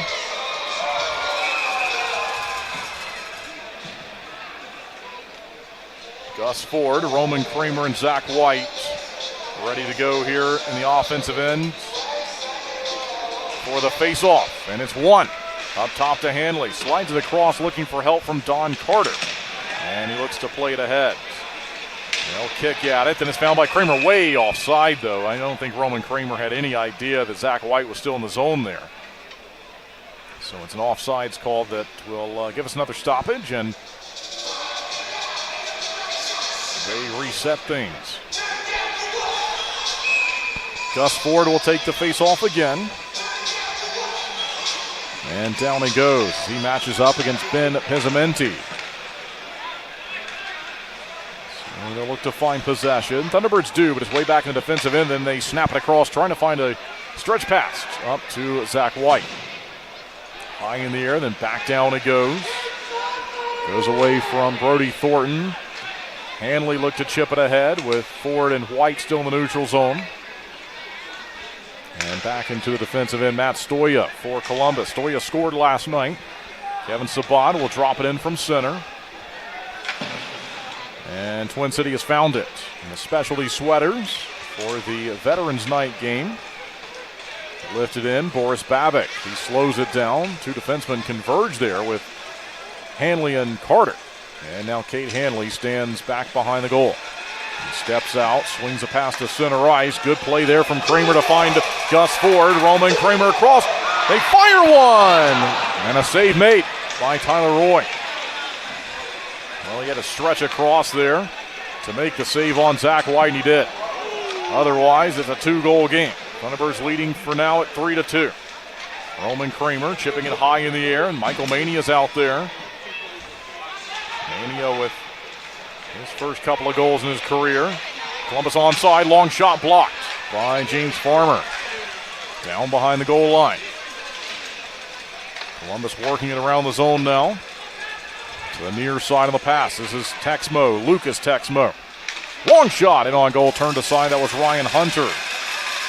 They'll try to center it here. Blocked. Good work there by Farmer, and he'll chop it out to the neutral zone. And from center comes Texmo. He fires ahead. Then controlled and put back down behind the net. They'll go across to locate a play up to John Butita. Columbus is offside here. They're tagging up. Now they've done that. This allows Twin City to work. High in the air. And they'll battle for it. And they're going to call a hand pass. And that'll give us a stoppage with 7:16 remaining in the Flow second period. So they call the hand pass. That brings us to this pause in the action.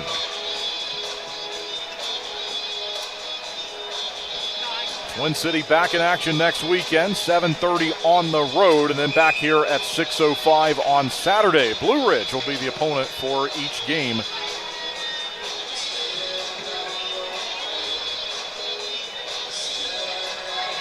Thunderbirds looking to win for the second time on home ice this season. And they also did it on a Saturday night after dropping the Friday night game. That was in the opening weekend to the PD Ice Cats. Well, you hear the murmurs from the crowd as they're getting impatient with Twin City having a player moved out of the circle. And we'll see if we can get playing here. There they go. And we're back. So it's dropped down behind the goal line after a face-off win from the Thunderbirds. Here they go quickly in from center ice. It's blocked, though, along the blue line. And nearly a 2-on-1. In fact, they do have it across as they look to fire towards the goal on the far side post. But Boris Babick ready. In front, chopped away. All right. Twin City survives. Up the wing they go with it. Lifted ahead by Liam Blomquist. Blomquist wearing 22 with no name bar on the back tonight with these specialty sweaters. And on goal, looking for the stick went flying high in the air from Texmo. And meanwhile, that one was nearly found by the Thunderbirds. It's whacked at, it's up and out of play, and a penalty's been called. This is going to be a power play for Twin City. 5-on-4 power play on the way with the Thunderbirds looking to increase their lead.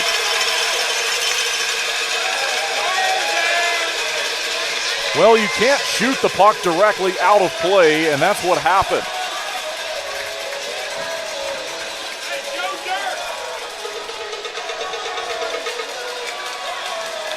And I don't think Joetten Blacksmith was trying to do that, but that's the end result. And so it's Blacksmith in the box. And a 5-on-4. Here we go. From the face-off, back in behind the goal line. Thunderbirds go looking for it, trying to increase their lead in the matchup. Gus Ford open up top, swings it across. And that went right to Zach White. He gives the pass to Roman Kramer. Kramer open. He'll wait. He'll find Mania. And they couldn't hold the line there as that one hopped on Gus Ford. So back across it goes. Mania. He goes to work. Skating it with now 6 minutes remaining in the Flow second period. 1:28 left to go in the 5-on-4 power play. Down low in the corner. Up top again. This time it's White. He goes down low in the pass. They'll move it up top once more to Zach White. Down low, give and go in front. Pinballing around and right into the catching glove of Tyler Roy, who was waiting anxiously for that one to make its way towards him. It did, but it was off a redirect. And he's able to get a stoppage in the game. 1 minute, 14 seconds now left on this power play for Twin City.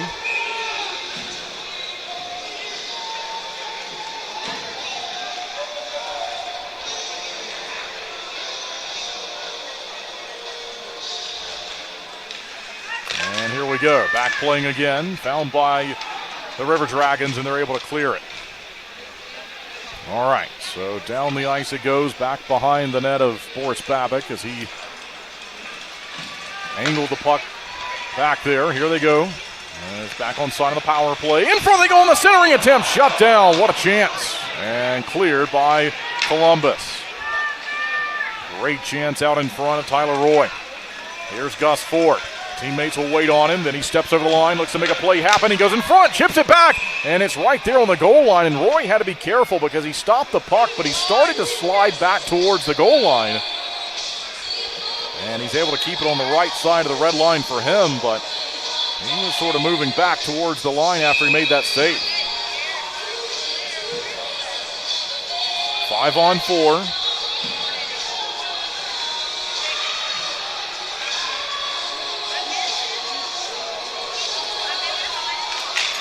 (31-19) shots on net favoring the Thunderbirds. Around to the near side it goes, and given up. Could be a rush. This is going to be Alex Storjahan crossing and taken right back by Twin City. Controlled by Don Carter Jr. He'll lift it down the rink. And behind the goal line, slap shot. Couldn't clear it though, so it's still onside for the Thunderbirds. It's Salak. Gives the pass down low, and it goes across and eventually found by John Butita. We've got 8 seconds remaining on the power play. Finds its way high in the zone. Blomquist doesn't fire though. Circles back around. Butita loads up, gives the pass near side. Back to 5-on-5. Pestuka. He'll swing it down low. Thunderbirds still working like it's a power play here. Lots of zone time. Then it's given up. Could be trouble. 2-on-1 potentially. Here they go. Blacksmith with it. Waits, shoots, and it goes wide of the net. Up and out of play.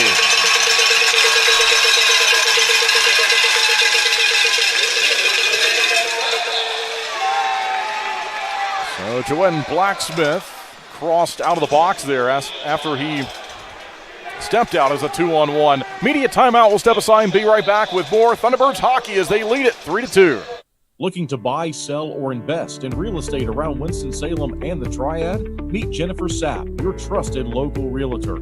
With nearly 30 years of deep experience, Jennifer specializes in everything from historic homes and remodels to investment properties, college town housing, and short sales. She's known for honesty, integrity, and making the process as stress-free as possible. Ready to make your move? Call 336-782-3148 or visit jensapprealty.com today.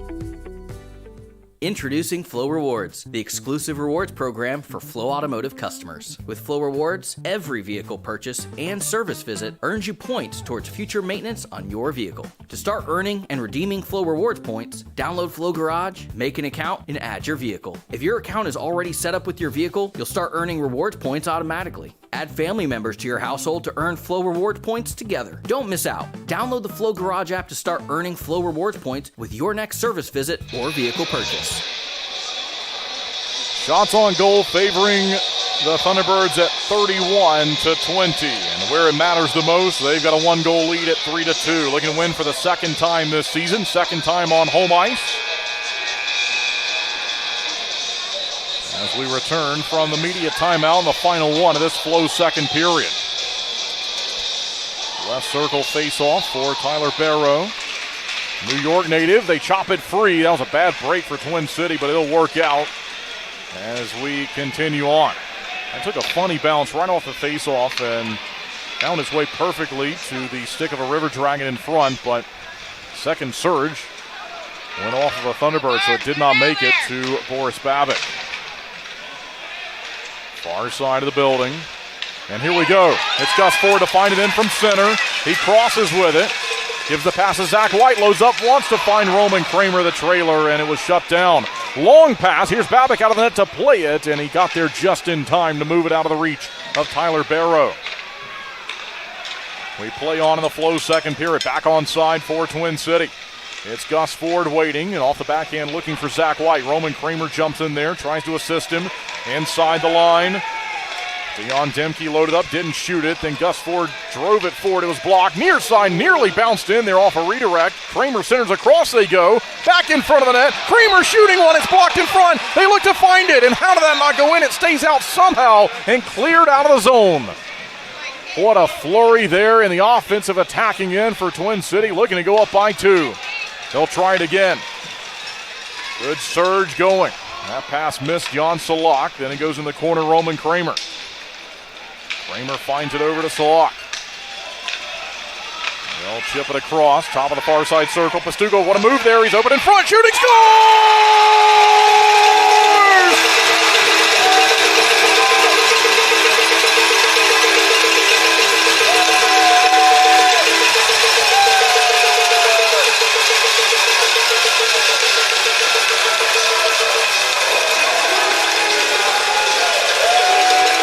Yuri Pastuca.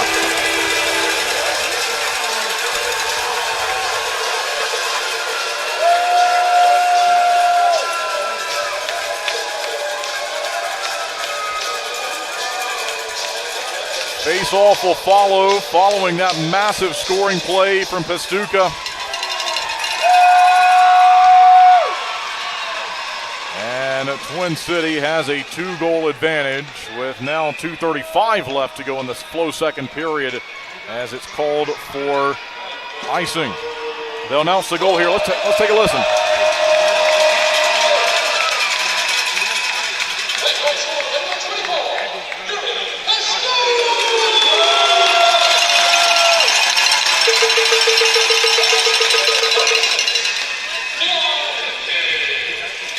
Yuri Pastuca has scored for the 150th time in his FPHL career. Congratulations to him. It's his first of the season and goal number 150. We're back. Thunderbirds looking for it here in the attacking area.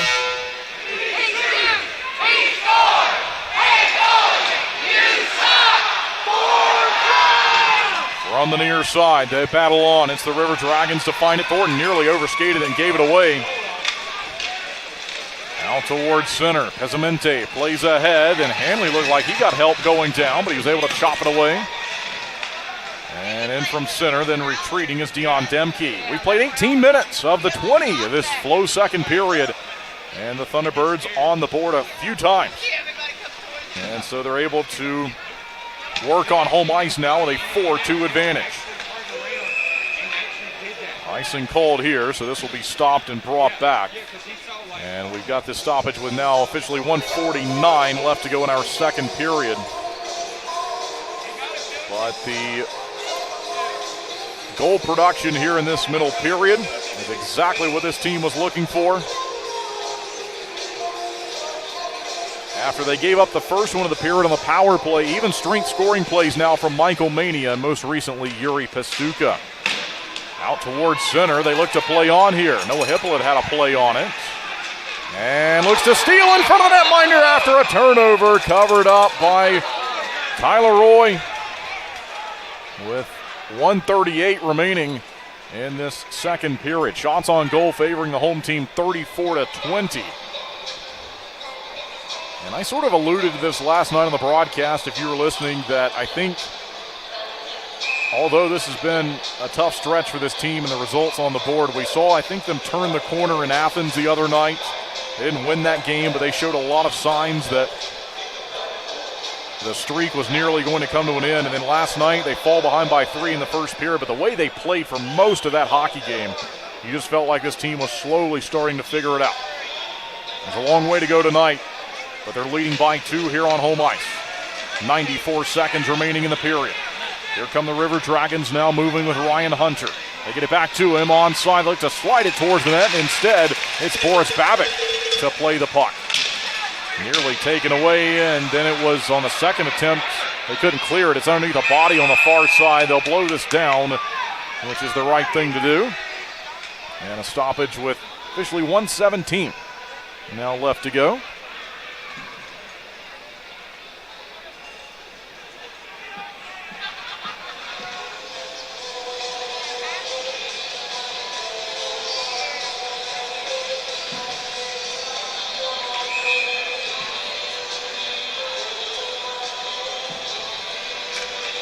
Defensive end face-off for Twin City. They lost it. Look out, a quickly driven shot that was turned away by the blocker of Boris Babic.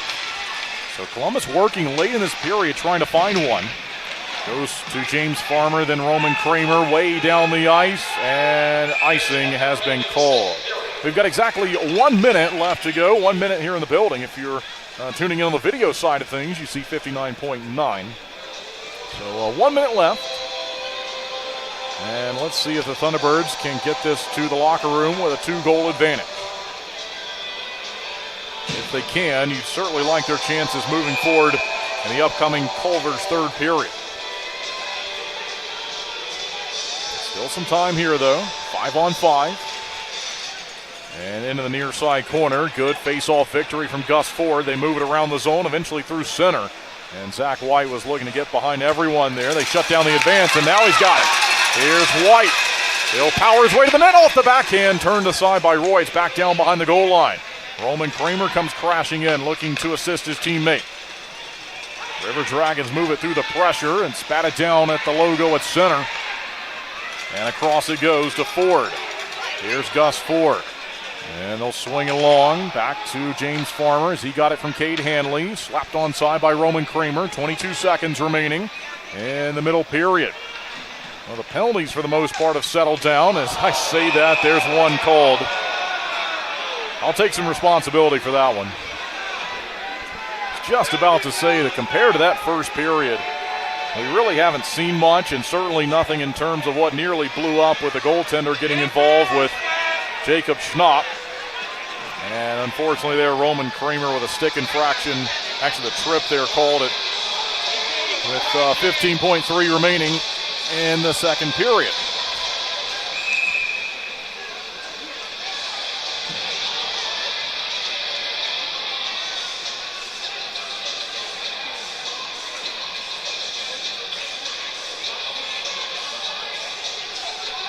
Alex Dorjahan ready to go in the face-off circle. They'll battle for it to the near side, not out of the zone. They fire one wide on the slap shot. The one-timer as it goes wide. Under 10 now to play in the second period. We'll see if Twin City can locate it. It's chopped back behind the goal. 3 seconds, far side corner. They center, and that's it for the Flow second period.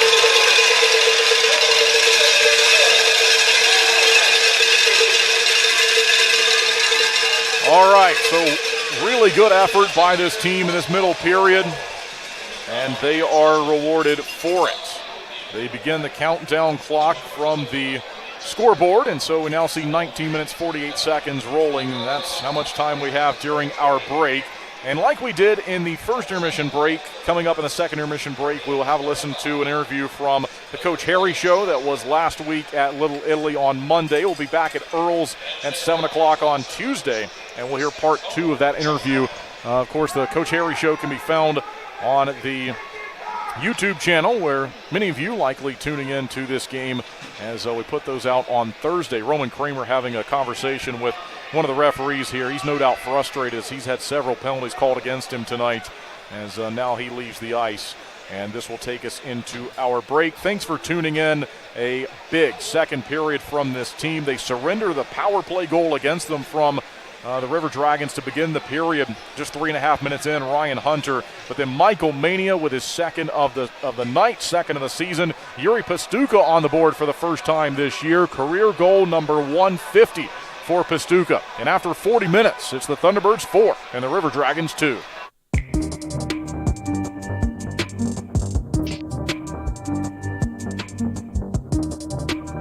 Get into the swing of things at Tee It Up Indoors. Offering 3 simulators, over 11,000 virtual courses, lessons, club fittings, and a variety of snacks and beverages, Tee It Up Indoors is the place to go and work on your game. Call us at 336-285-7823 or visit our website at teeitupindoors.net.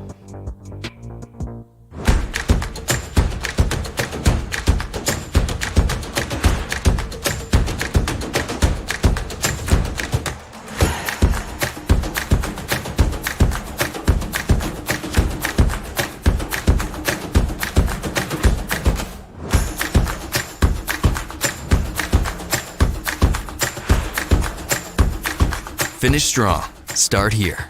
Atrium Health Wake Forest Baptist. When it comes to performance, speed matters, just like on the ice. Introducing same-day dental crowns right here at Twin Oaks Dentistry. With cutting-edge technology, we craft crowns on-site, eliminating the need for temporary. As proud sponsors of the Carolina Thunderbirds, we understand the need for top-notch performance. We're more than just dental care. We're your partners in achieving your best smile. Maple Chase Golf and Country Club offers the best in recreational amenities in the Triad. Come enjoy a meal at the Pine Brook Bar and Grill, relax by our pool and cabana, and gear up at the Pro Shop while sharpening your skills on our 9,000 square foot putting green, and play around on our 18-hole Ellis Maples Design Championship Golf Course. You can find out more at maplechasecc.com. That's maplechasecc.com. I want to stop losing sleep over this. I want to know that surgery is the right decision. I want to protect what I've built. I want a plan designed just for me. I want to know that I'm in excellent hands. I want the latest and greatest. I want to continue to grow, no matter what life throws my way. For the best surgical care, you want Novant. Novant Health. Best surgeons, amazing nurses, remarkable care. I want to stop being sidelined by pain. I want to tell him I'm in. I want a surgeon who speaks more knees than he can count. I want the best care in the game. I want a team that's with me every step of the way. I want to bounce back fast. I want to show them my best is yet to come. For the best orthopedic care, you want Novant. Novant Health. Best surgeons, amazing nurses, remarkable care. I want to know it's nothing I did. I want to hear we caught your cancer early. I want an expert to explain things to me. I want the newest and best treatment. I want to know if I'm going to lose my hair. I want to be okay with that, even if I'm not. I want to win this fight. For nationally recognized cancer care, you want Novant. Novant Health. Best physicians, amazing nurses, remarkable What care. is the biggest animal you could take on with your bare hands and when? A lion. Nope. What is the biggest animal to take on with your bare hands? And when? No, and win. You have to win. Is Gus Ford, is he considered an animal? You've been considered. That's right. Who considered me? I'd say, like, realistically, that's tough. It's not many animals. I mean, like a lion or something. Did anyone say a lion? Yeah, they're ridiculous. It was Coach. Coach said a lion. Okay. Here's dog. Probably like a dog or something, but realistically, Gus is an animal. My little sea lion. Boris Babic. I would say John Butita for sure. What's the biggest animal you could take on with your bare hands? Probably a camel. I think maybe like a deer or something. Maybe next time I see a deer in the backyard, I'll try and wrestle it. I don't know. Should.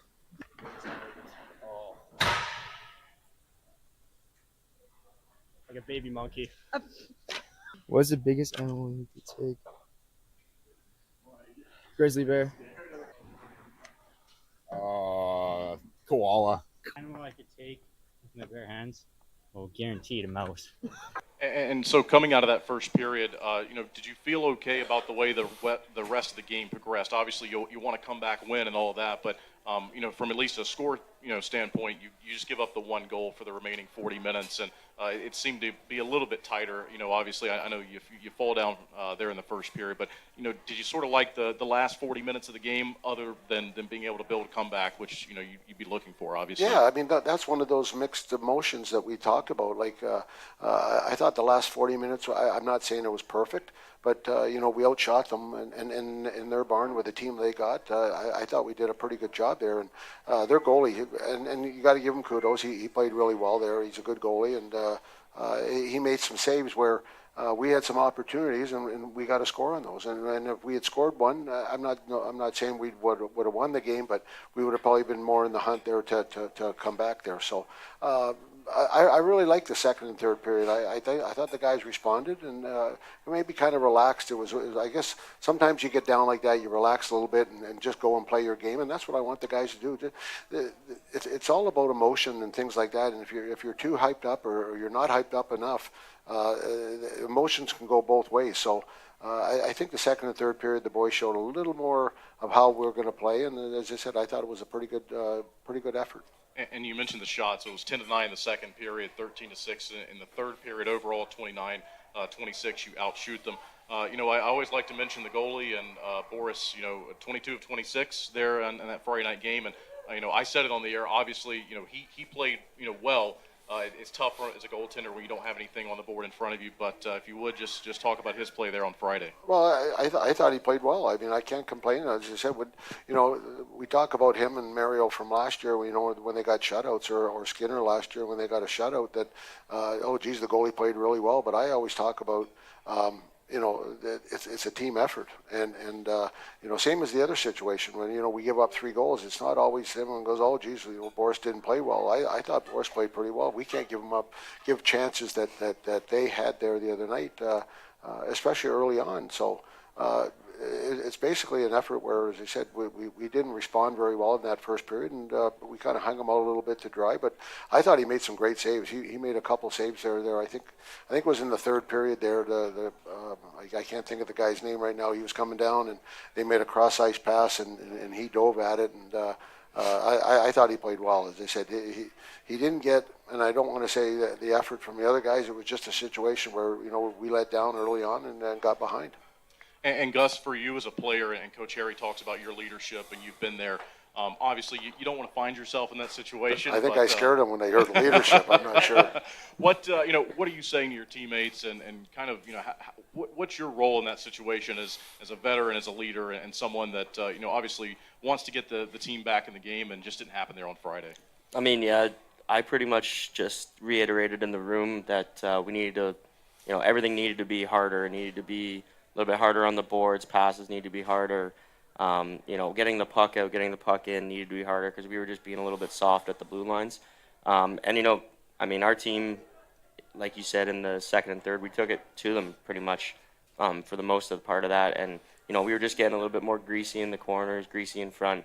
But I think if we just keep doing that, the goals are going to come, and we're going to start getting some more greasy goals in front, and that'll get our offense going. The one thing to come to the guys' defense, we've had to mix and match a lot, and probably if you've watched the last 3 years, I haven't really changed much, and we probably really haven't had to change. But this year we've really had to mix and match lines, and that's no excuse. You got to play. If I put Gus with Boots or I put Gus with whoever, you got to try and make it work. So, but it has been a situation where we've had a lot of different line combinations and even defense combinations, trying to find the right one right now, and we haven't really found, other than probably Gus's line, goal production and defense too. Just trying to find that right guy with the right guy, and sometimes you look at it and you think, oh geez, I don't know if that'll work, and all of a sudden they go out there and they play really well, and you're like, oh boy, maybe I found something. So that's where we're at right now, is trying to find that cohesiveness, I guess, putting everything together. And right now, as I said, we're just searching our way through it right now, but we'll keep working at it.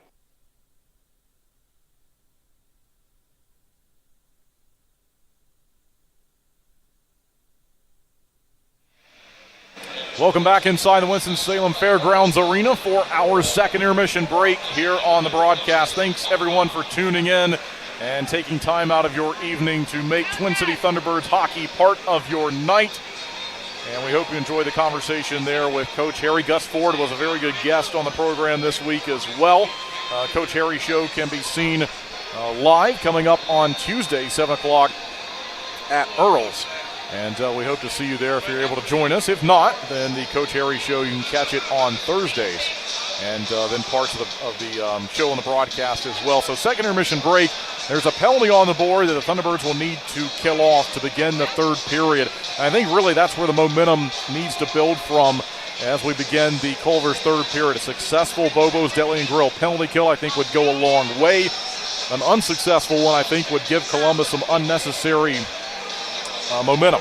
And so hopefully it's a penalty kill to begin the period, and we'll go from there. So it's a 4-2 lead right now for the Thunderbirds. And here's how we got here. We go all the way back to the Pine Tree Tavern first period. And last night, 3 goals scored in the first period by Columbus, but tonight a much different game plan and result. So 5:01, the River Dragons on the board first. A goal from Brody Thornton, assisted by Lucas Texmo and Ryan Galvin.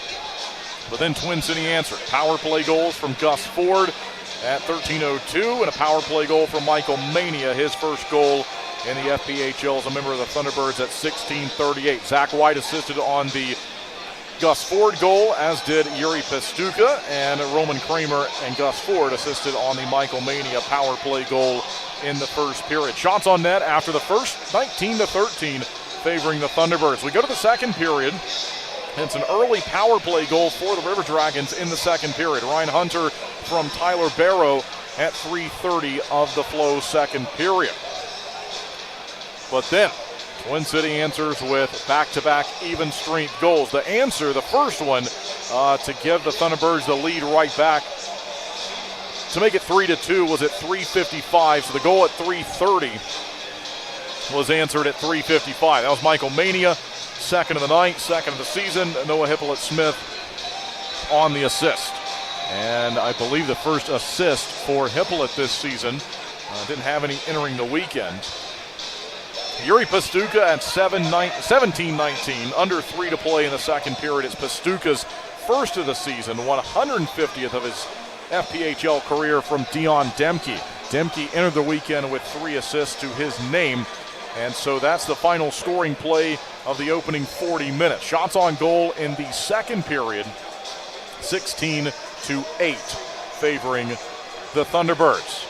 A very busy penalty sheet back in the first period. I think what everyone will walk away from this game talking about was the calls at 12:20 and the action we saw from Jacob Schnapp, goaltender Trevor Babin of Columbus, as they were a couple of ejections that followed the fisticuffs. I guess you could call it that. Schnapp was swinging the left hand, and then the goaltender Babin was trying to get back to him.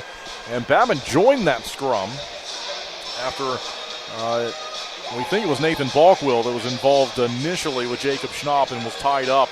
And so the netminder jumped in there. But 3 penalties called in the second period after we had many in that opening frame. Roman Kramer called for the Thunderbirds, and then he gets called again at 19:45. So that one is still on the board as the Thunderbirds will work beginning the Culver's third period with a 2-goal advantage, but on the Bobo's Deli and Grill penalty kill. We'll have a look at the out-of-town scoreboard report here in our second intermission break. Watertown has added another one against Danbury. It's 2-0. Binghamton leading Indiana 2-0 on home ice. And a tie game, Monroe and Athens 2-2. First period action there. Port Huron with a 2-goal lead on the road against Blue Ridge and 1-0 at home. Biloxi is leading Baton Rouge.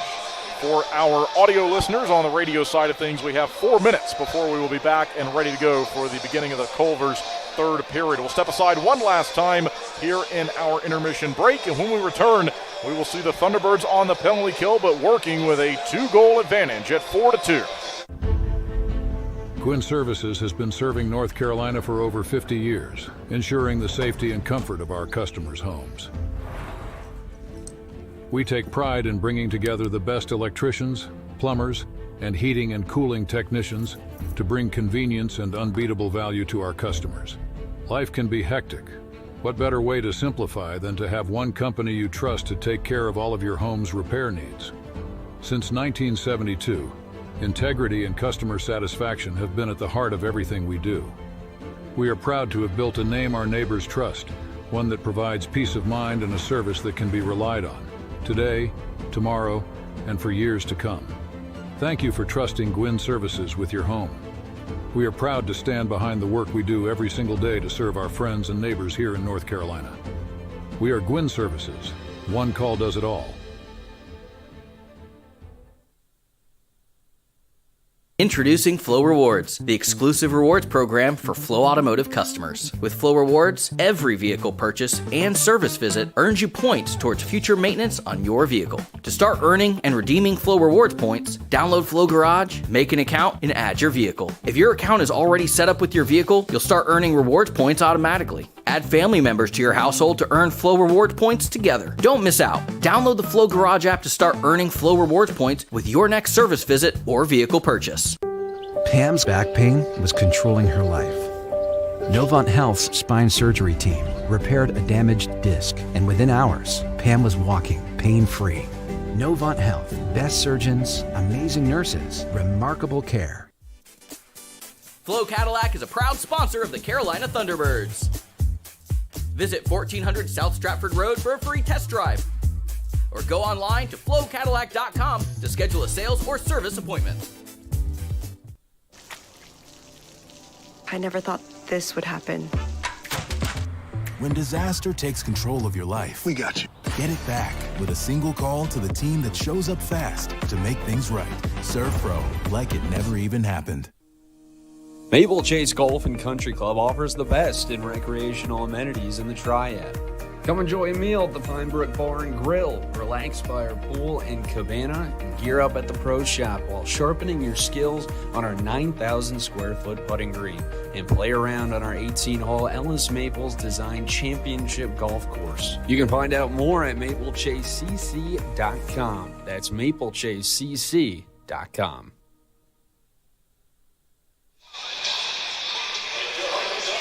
Welcome back inside the Winston-Salem Fairgrounds Arena for the Culver's third period. Here on the broadcast, Kendall Grayson with you. Thanks for tuning in this evening. And this has been a good one. Thunderbirds on home ice tonight, working with a 2-goal lead at 4-2. There is 1:45 of a penalty that's on the board to number 18, Roman Kramer. And for him, his third penalty called against him this evening. Had a slashing minor in the first, the tripping minor early in the second, and then another tripping minor towards the end of the second period.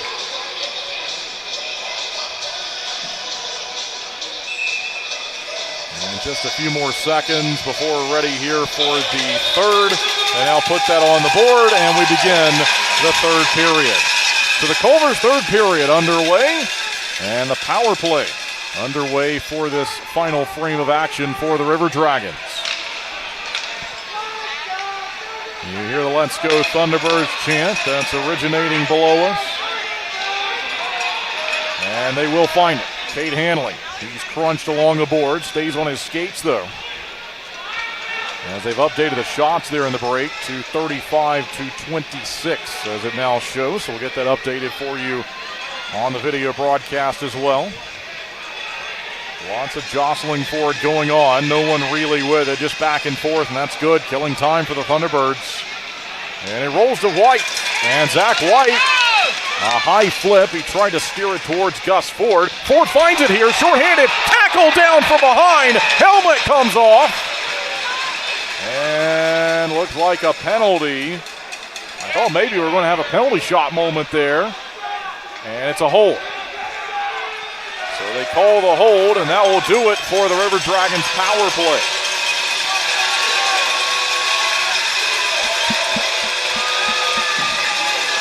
And it's Ryan Hunter who will take a seat.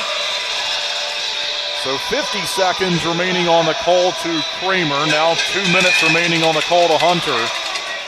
And 4-on-4 hockey. Jan Salat goes to the circle and tries to win it in front of him. Goes back behind the net. And they'll play on from there, but the River Dragons now have it. Slowly building speed from the defensive zone is Matt Stoya. Stoya slides a pass up the left wing. And they look to fire. They'll wait for now. Even strength hockey at 4-on-4. Long shot goes well wide of Boris Babic. It's swatted at by Pastuca. Not out of the zone. They battle for it. Pastuca on the board back in the second period. Held onside. And here's Thornton. Thornton goes back. Stepping up the River Dragons to it. Thornton then goes ahead. Offside. There it is. That's what I thought the call should have been. And the linesman will stop the play. So 10 seconds remaining on the penalty to Roman Kramer. He'll jump out of the box. And then it'll be an abbreviated power play for Twin City.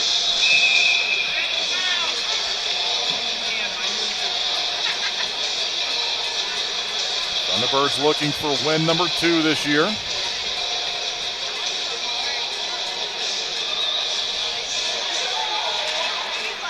And we're back. This will move slowly back into the defensive end for the Thunderbirds. They set up here behind the goal line, and out of the box comes Roman Kramer.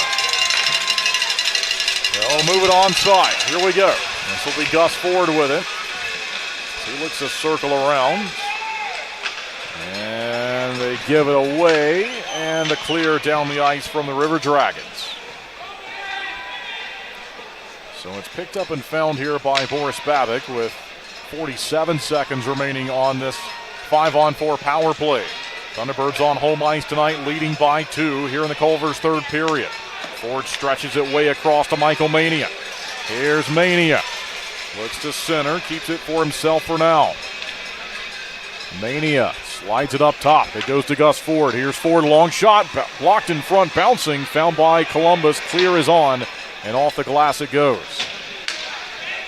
So Ford will move it across quickly. Roman Kramer takes a look with now 17-17 remaining in the third. Kramer slides it back behind, and Twin City will take their time here with now just 7 seconds remaining on the power play. You see the tap of the stick, hear the audio there. That's Boris Babic warning his teammates that out of the box is Hunter, and there he is. He steps out, applies a check, and they'll battle for it. Sent down low just along the kick plate, and trapped onside off the backhand. Twin City still with it. Salak, he's open. High in the zone, gives the soft pass. Here we go. No shot yet from Carter, circling slowly behind the goal. Now he turns, tries to find a friend to pass to, goes the far side corner, quickly driven back to the near side. The pass will miss Pastuca. And they go looking for it with Salak at center. Move down the ice with 16:25 left to go in the Culver's third period. Each team making changes. And Twin City goes ahead with it. Noah Hippolyte went down, stands back up, and continues on. And it's Josh Colton to move it across the rink. In from center, this should be icing, and there it is. So icing is called with 16:08 left to go in our Culver's third period. Offensive zone face-off upcoming.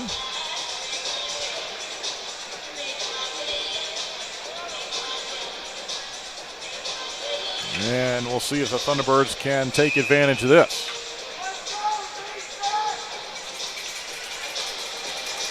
Left circle face-off. And down it goes. Twin City on the attack. They send it in front, bouncing around. Collected by Mania. He looks to zip it down low. He does. Delayed call. Boris Babic off the ice. Extra attacker. They throw it in front there, and they'll give the early whistle to the goaltender, Tyler Roy. So we have 15:52 left to go in this Culver's third period. And the Thunderbirds will head back to the power play. Slashing is the indication from the referee.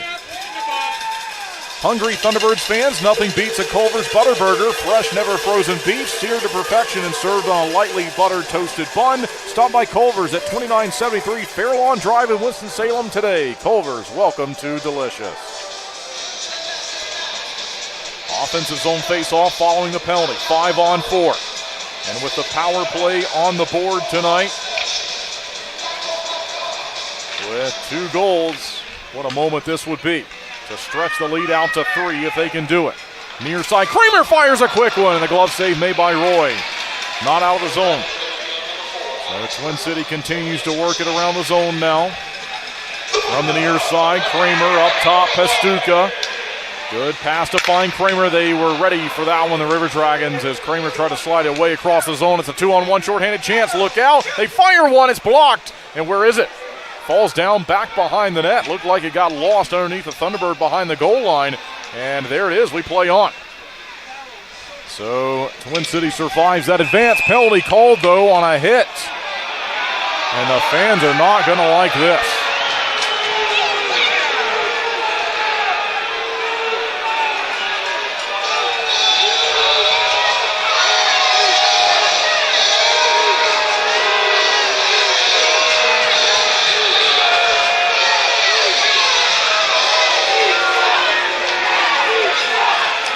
Interference called to Yuri Pastuca. And that's going to negate the power play.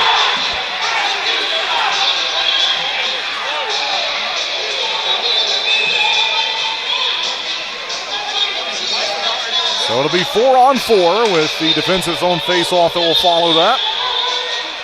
And Gus Ford will take it. Matches up against his number 10 counterpart in the game in Cody Wickline. And after that, we are back. Thunderbirds still up by 2. 15:05 left to go in the Culver's third period.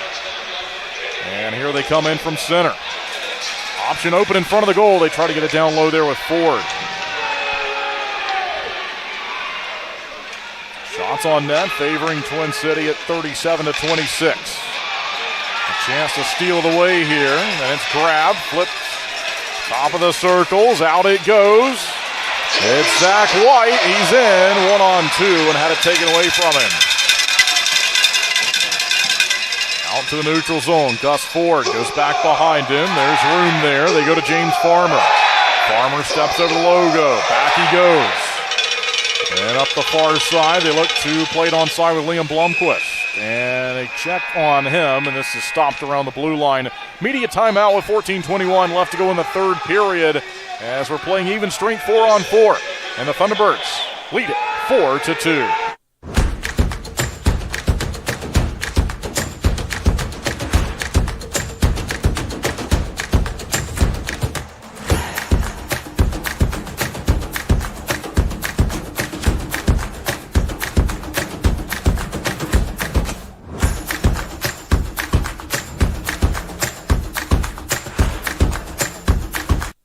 Finish strong. Start here.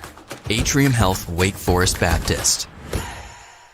Gunny's telling you to bring your toys to Tots for hockey games this weekend.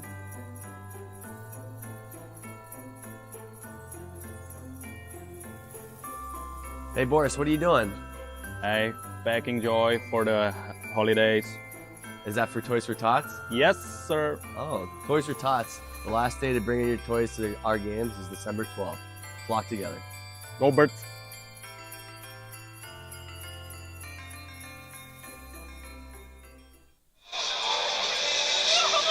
$14:21 left to go in our Culver's third period.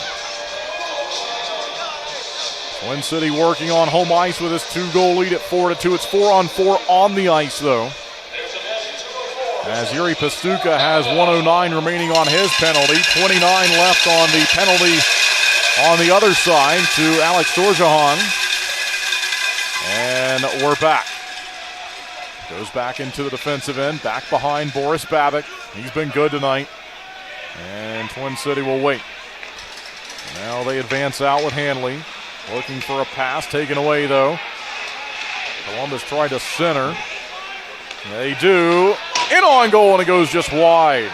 Loudly rings off the boards behind Babic. But they'll slide it around the zone. Tyler Barrow looking for a near side option. Fires back behind the goal line. They work from there. They'll look to center. It's blocked with 13:44 now left to go in the third. Columbus working. As Pastuka's now still in the box, 5-on-4. In front they go. Babic, what a save at 3, and then it covered. So 22 seconds remaining on the penalty to Yuri Pastuka. And it's a 5-on-4 for the visitors, but a huge save there from Babic to keep it 4-2. Shots on goal, 37-27.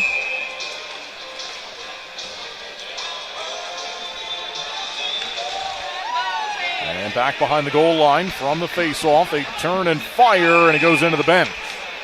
And so the faceoff will stay in Twin City's defensive zone with 13:28 left to go. 16 seconds now on the penalty to Pastuka.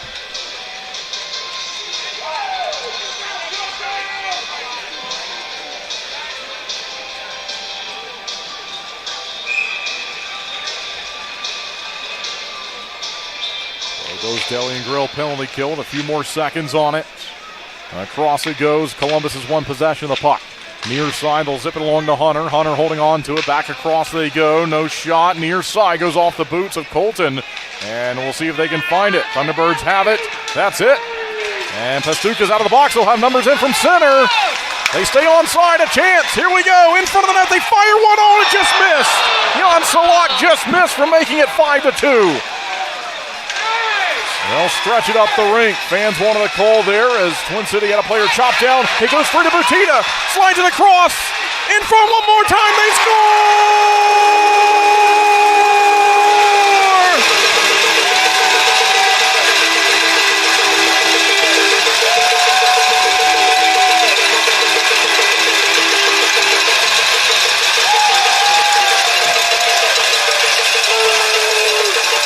It's the first of the season for the captain, Butita. 114th career goal for number 14. It's 5-2. 12:51 left in the Culver's third period. What a goal there. All right, we're back. And the Thunderbirds pulling it back into the defensive zone. They'll fire across. They'll announce the goal.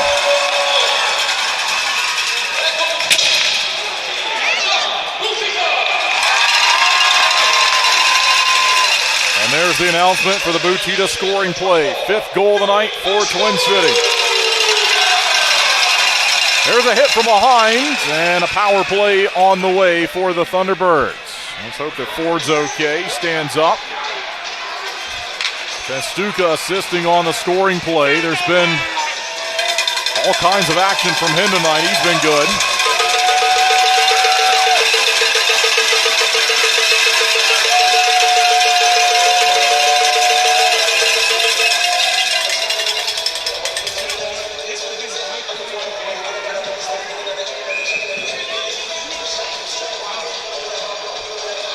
defensive end face-off. And we're back here with the Thunderbirds working on the power play. Goes out to center, though. And they'll have to go chase it down with Roman Kramer. Kramer swings along. And Jan Salak to play it next.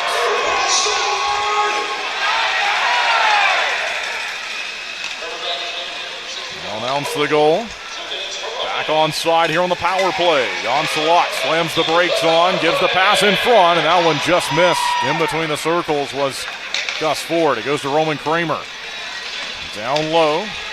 Thunderbirds in search of their 6th goal of the night. And move down the ice on the penalty kill efforts for the River Dragons. Boris Babic sets it up back behind the net, played ahead now on the power play.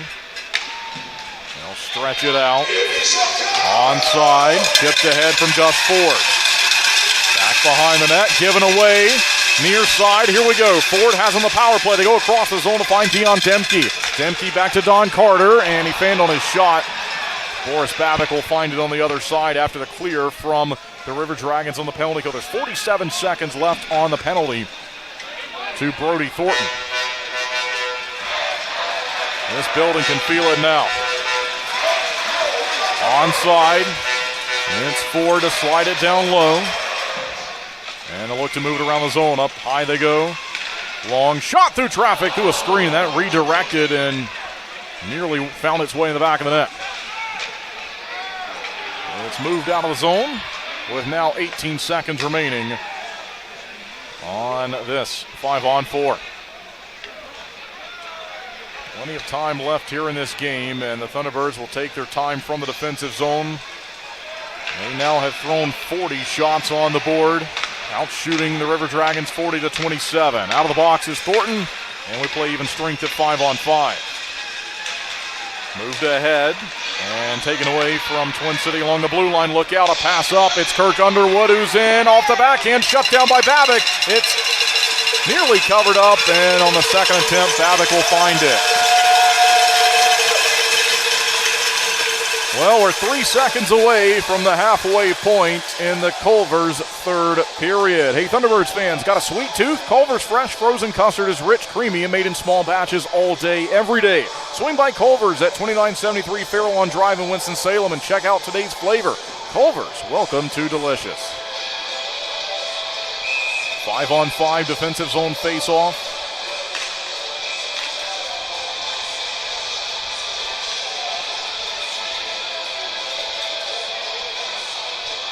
Boris Babic, one of 3 goaltenders to participate in tonight's game. Trevor Babin started the night for the River Dragons, was ejected in the first period. And Tyler Roy having to finish this game on the other side, but Babic has been good for Twin City tonight. There's a check from Farmers. He pinned his man along the far side boards. Slapped ahead, racing after it is Pastuca off the left wing, and he did everything he could to find that. But it's going to be called back for an icing, although the Thunderbirds will benefit from the media timeout. So we'll step aside and be back with more Thunderbirds hockey as Twin City has increased its lead. It's 5-2. Looking for more than a job? At Flow Automotive, we're building careers and futures. Whether you're starting in service, sales, or support, you're joining a team built on trust and driven by purpose. We invest in your growth with hands-on training, mentorship, and clear paths to advance. Every role matters, and every day you help deliver the Flow experience. Looking for something outside of the showroom? Our management services team is where creative, operational, and support professionals thrive. We provide care for the whole person, with employee pricing, wellness programs, scholarship programs for children of employees, and comprehensive benefits that grow with you. Flow Automotive is guided by ethics, powered by people, and committed to your future.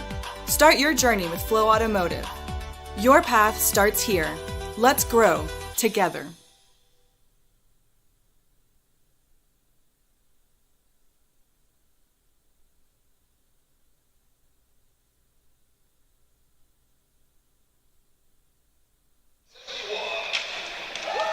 Nine minutes and 47 seconds left to go in the Culver's 3rd period. We return from the media timeout. Shots on goal are 40-29. It's a 5-2 game. Twin City looking to win on home ice for the second time on a Saturday night this season. And as the puck's down, they'll battle for possession. Coming out of the timeout, back behind the goal. Boris Babik's got room to play it. And it's swatted at along the near side boards, up and out of play into the first row. So another quick stoppage here. We've got 9:33 left.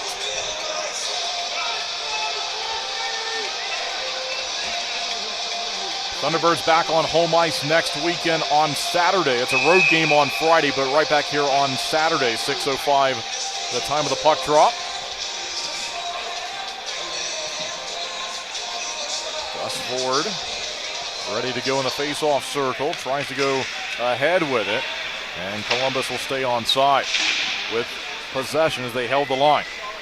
And they advance it further in the zone, then out towards the neutral zone, and grabbed by Stoya.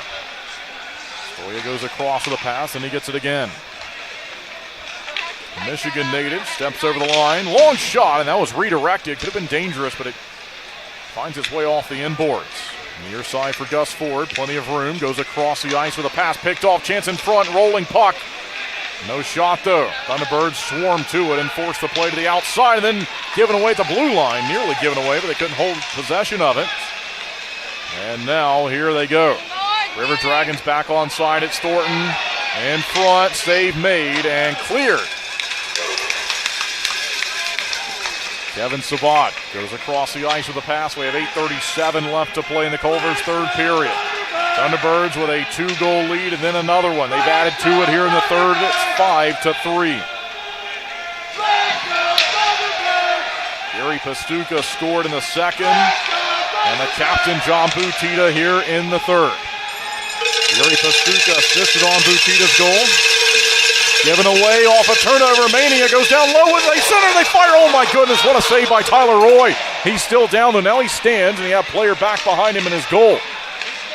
And what a chance there on the far side post. Nice puck movement from the Thunderbirds. Couldn't get it to go there.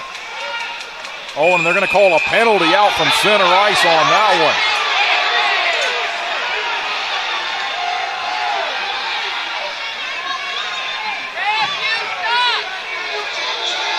Well, the Bobo's Deli and Grill penalty kill will have to go to work.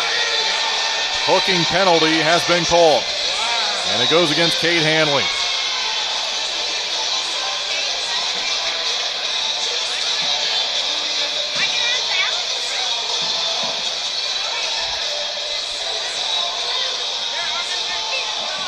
So it's 5-2. And the River Dragons will look for something here on this man advantage. Their power play has been really good this weekend. And they'll turn and look to go towards the net with it. Thunderbirds were much better than them last night on the 5-on-5 play, but it was the specialty teams that made the difference. And Thornton will work it around the zone here on the power play. Thunderbirds go looking for it.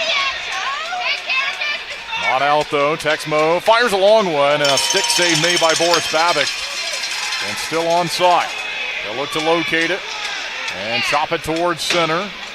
Twin City in the specialty sweaters. This Veterans Night game. A center in front, they score. And it's 5-3 with 7:20 remaining in the Culver's third period. And so it's another power play goal for this River Dragons group that's been red hot this weekend. Kevin Saban will net a goal for the 25th time in his career, fourth goal of the year.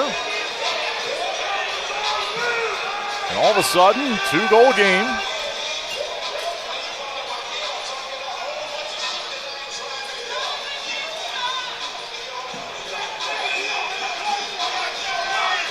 Face off on the logo at center.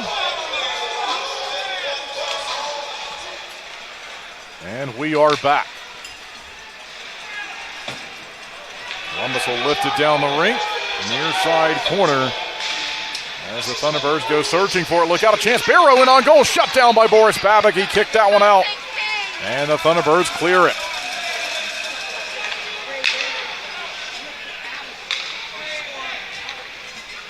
From the defensive end for the River Dragons, they look to build some speed here.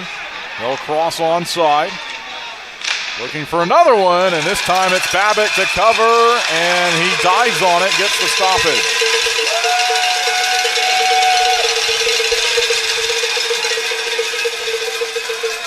That was the 33rd shot of the night for the River Dragons. It's 40-30 with the Thunderbirds out shooting the River Dragons here.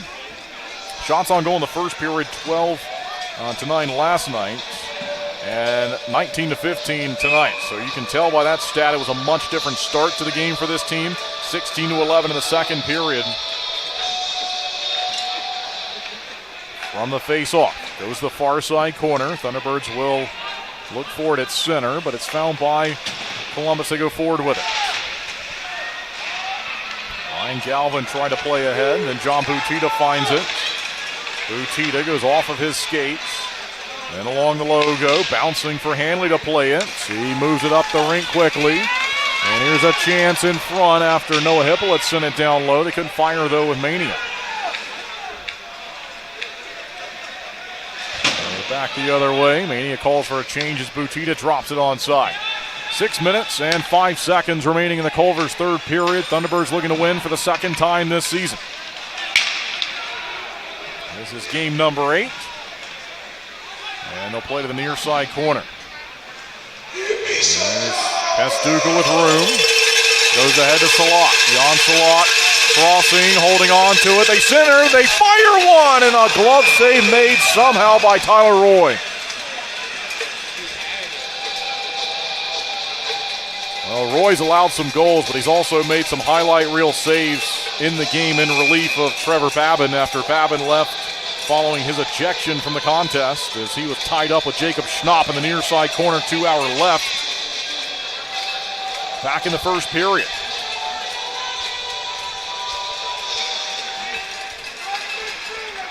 Around the zone it goes, out towards center, and way offside, there it is.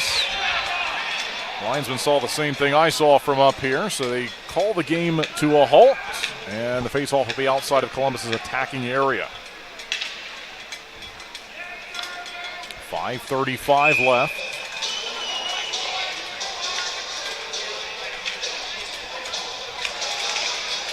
And there's Salak to win the faceoff. They go back behind here in the defensive territory, quickly driven across the rink. It's down in front of the Thunderbirds bench. They lift it the other way. Farmer goes to find it in the near side corner. River Dragons have it, though. There's a check to Sabat, who went off the side of the net. He stood up expecting a penalty. There's a missed check from Nathan Balkwill.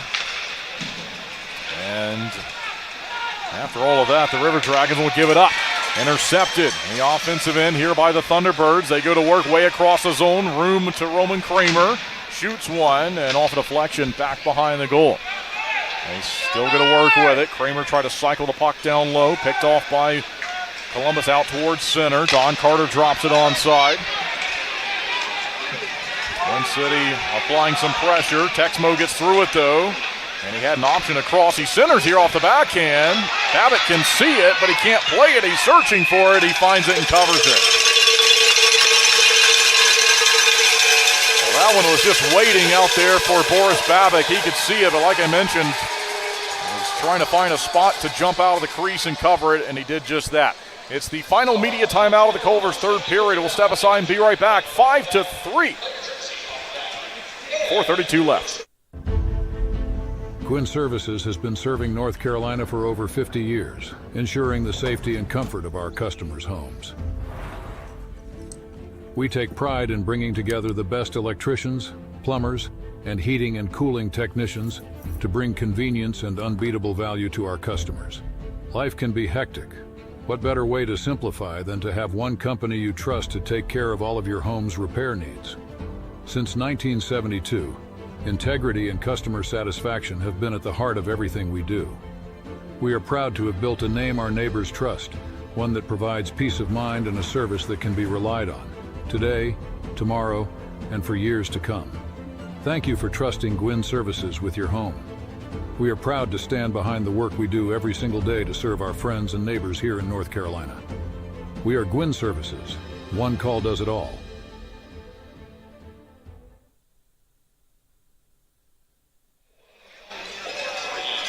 Shots on goal are 41-36. And the Thunderbirds leading this game by 2. It's 5-3.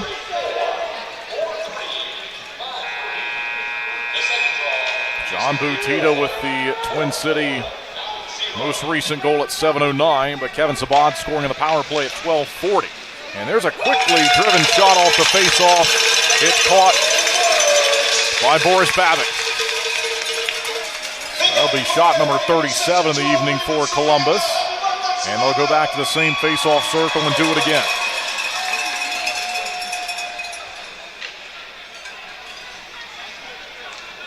Gus Ford readies off the back end. It bounces down, and they're looking for it. Hanley trying to find it. No one really with it. Just back and forth for now. Now the River Dragons have to the far side corner. Rolling slowly in front of the goal and covered up again by Babbitt. 4 minutes and 16 seconds remaining in our Culver's third period.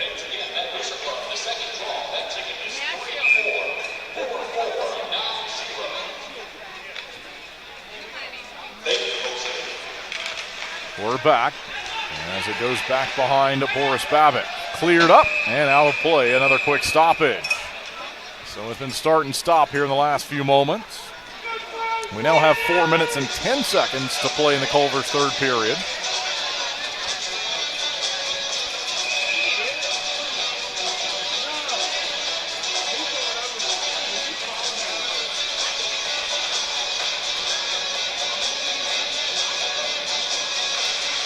And down it goes. This time Babic wants to play it, and so he does. Went right to him, though, off the face-off. We've seen that a few times. Columbus goes the far side corner, trying to work it around the zone. You see the pressure, though, from the Thunderbirds as they force them to the outside the best they can. Kramer looking to take it away. Still onside, though, for Columbus. 3:45 left to go. And back to center. Making changes, the River Dragons. And they'll get away with that, as that looked like maybe too many men. Galvin's onside. And slowly around the zone it goes. Back behind the net. Boris Babic looking on over the right shoulder. Columbus trying to find possession, but it's Butita with it. Butita flips it ahead, just out of the reach of Noah Hippolyte. Here's James Farmer. Farmer will find it, pulls it back slowly to the defensive blue line, and looks to play it forward.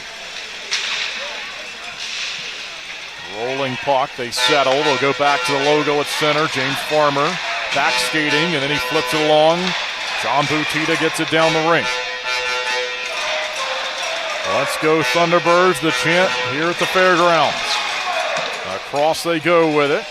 Batted down and flipped ahead. Not out of the zone, and now it is. Michael Mania quickly moving down the ice, and Thunderbirds wanted a penalty called there as he was halted. Sorjahan throws it in on goal, and Babic will stop the play.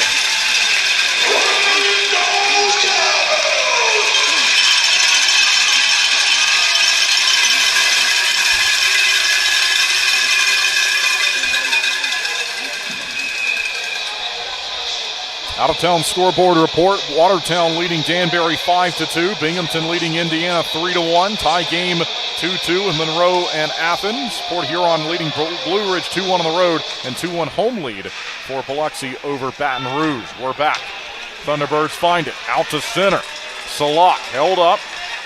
Got the pass to go, though. They look to center off the backhand. It's free and swept to the near side corner. Out to center. They'll bump it around again. Jan Salak goes across. Flips it ahead. 2:07 to play in the Culver's third period. Down the ice, Boris Babic swatted at it. And into the corner. Here comes the netminder the other way. And the Thunderbirds nearly had it. Down low, and it's swept away to the near side. We're playing now 6-on-5. Net is empty. Tyler Roy is out. Extra attacker on the ice. Texmo shooting it through a screen. Blocked. Rolling puck found and chipped down the ice. It got in behind him. It got up on edge, and it just missed. And that was nearly the end of the game right there. Zach White trying to steal here. Heavy pressure. They take it and fire wide there from Ford. Kramer in front. That one goes wide. They'll tip it down low, and it goes up and out of play. 1:25 remaining in the Culver's third period, and we'll see what they do with this face-off. If the face-off stays in the offensive end, Tyler Roy, no doubt, has got to go back out there, and he will. So he will step out, and we'll go back to even strength 5-on-5 with the Thunderbirds leading by 2 goals, 5-3.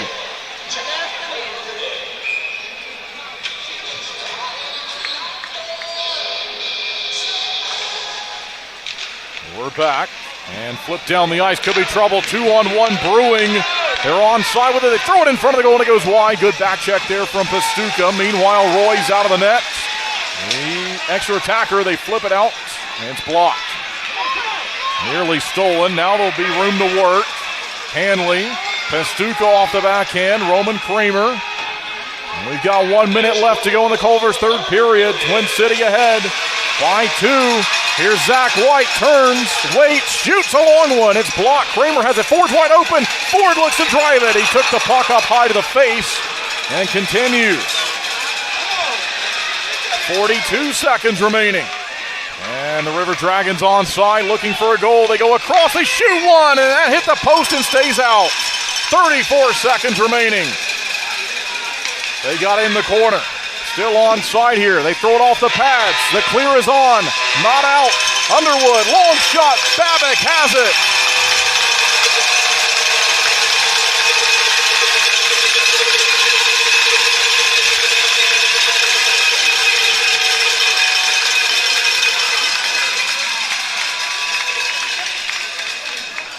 .9 remaining in the game. And a 2-goal advantage on the board at 5-3. We're still playing with an empty net, 2 hours left. It's a 6-on-5 skater advantage for Columbus.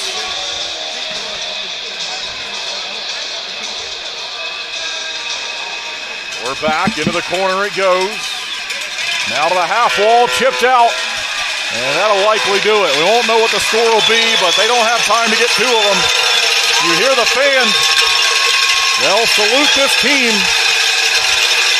Columbus crosses onside late in the game. 5 seconds left. Butita finds it at center. 3 seconds. Long shot. Scored.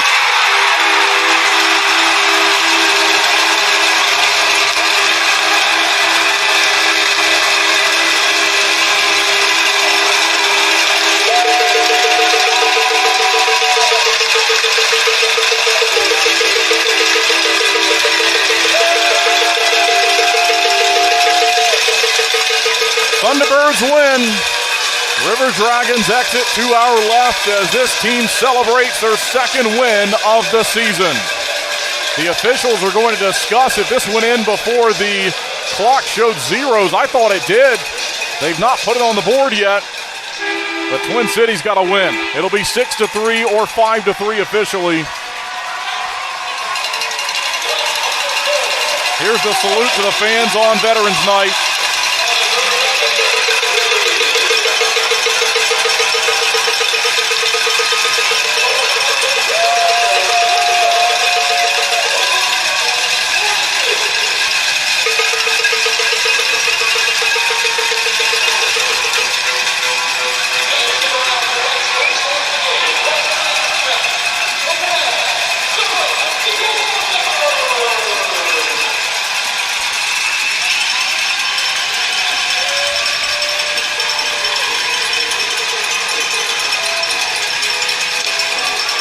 They put the 6th goal on the board. The empty net goal counts.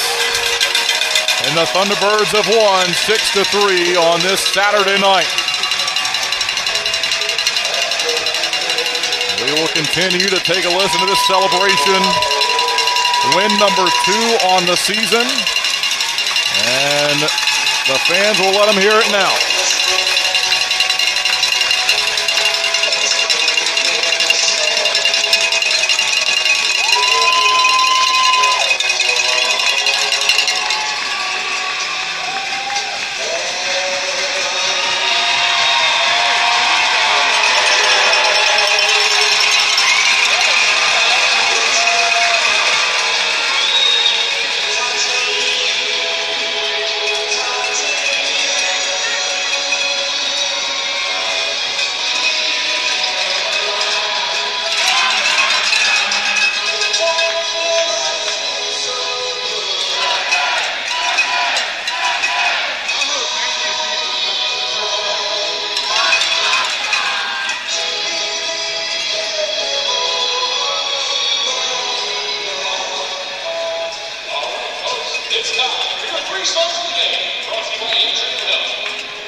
Twin City Thunderbirds, number 25, Michael Bonilla.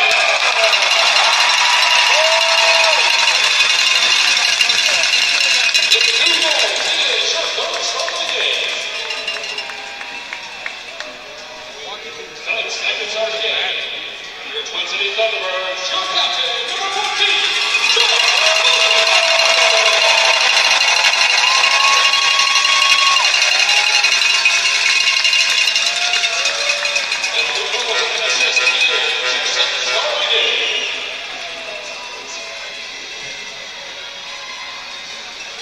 And the first star of the game, your Twin City Thunderbirds, number 24, Johnny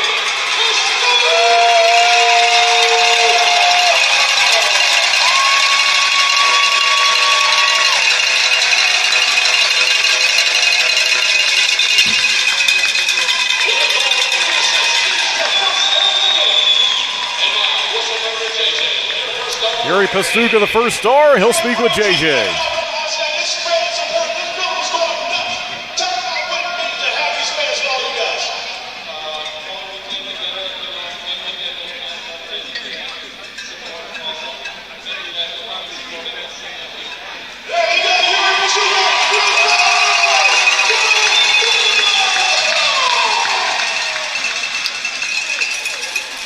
All right, it's a 3-goal win here on home ice this evening. Win number 2 of the season for the Thunderbirds. Total team effort tonight. And if you've been paying attention the last couple of games, you could feel this building. As I mentioned, disappointing results, but they were showing signs that that streak was about to end, and tonight it does.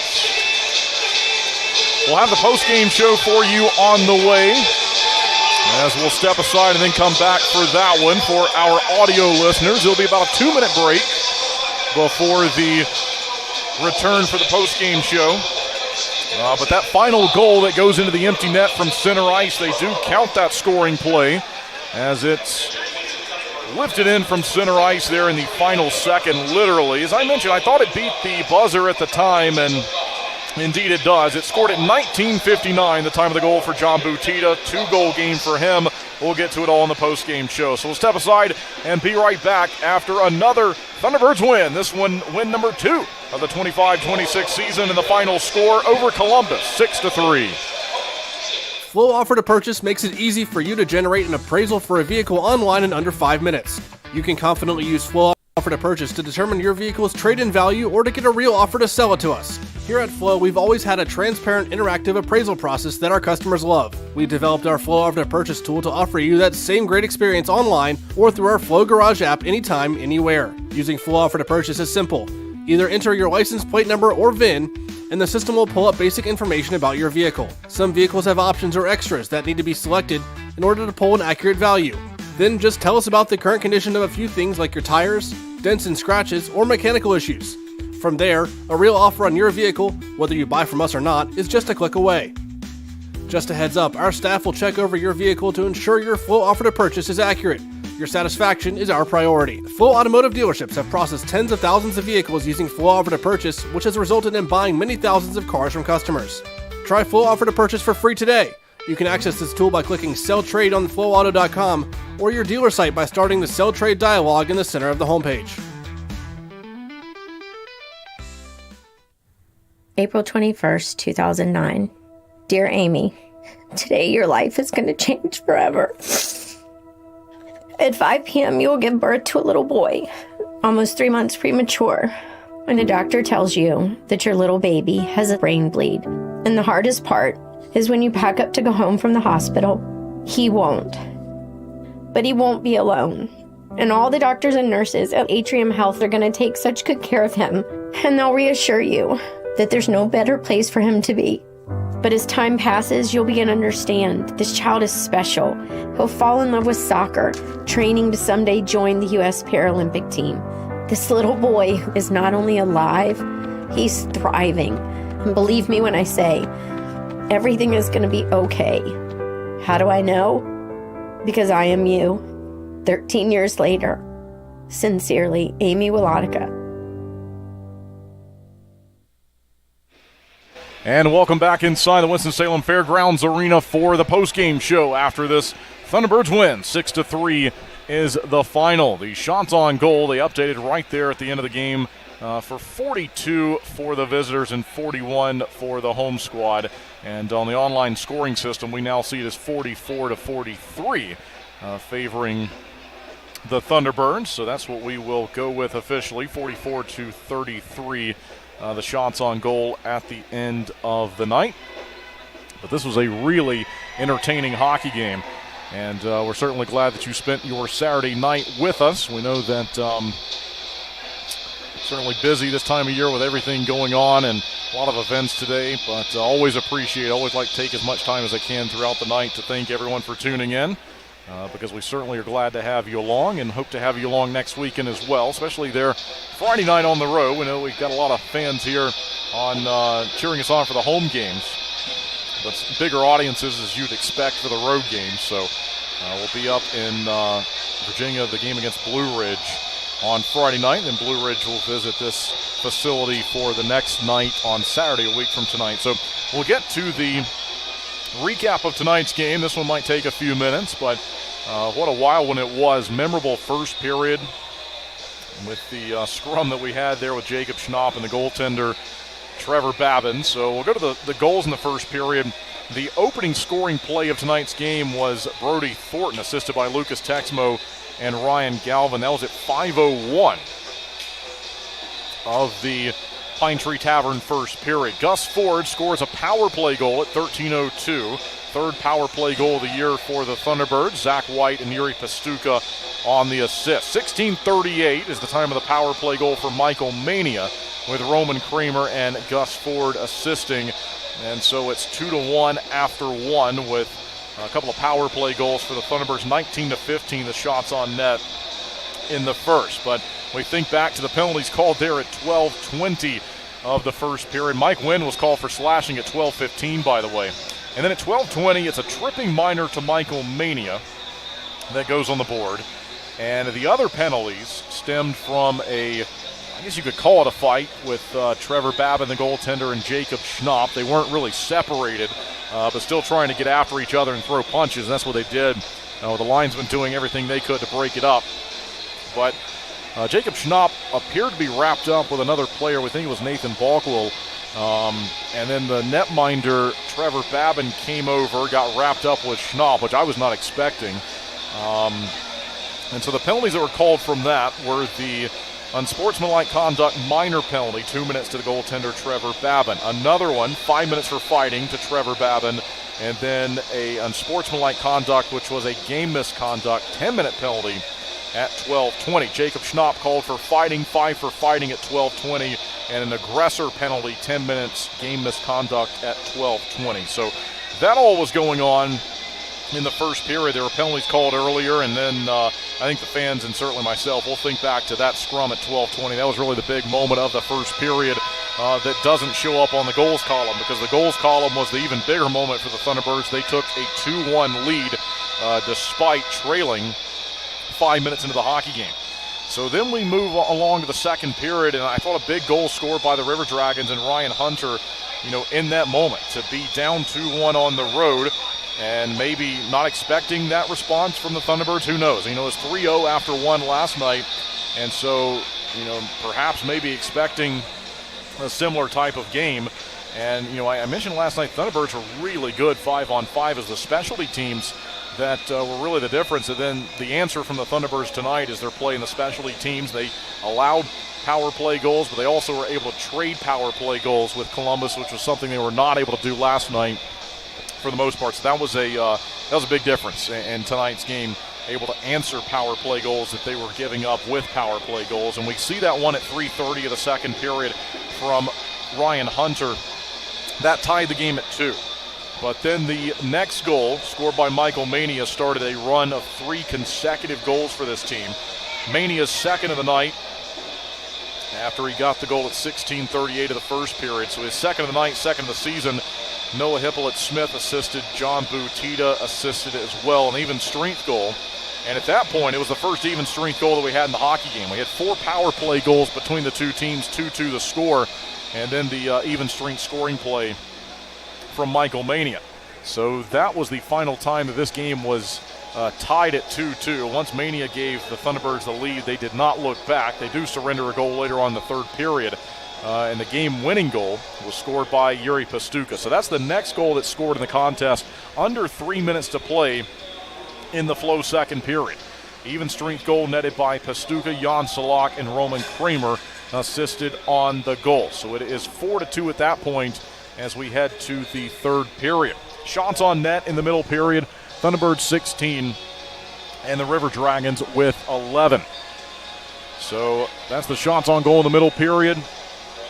And we go to the third period. The first scoring play of the third period, and Roman Kramer was in the box to start the period, so a big penalty kill really to start the period from this team. And I mentioned it, coming out of the break, that we thought that, if the Thunderbirds were going to, I think, take more steps as a group, that early period penalty kill where they were going to be tested, that was going to be huge. They killed that off, and then they're able to find the back of the net. John Butita, his first of the season.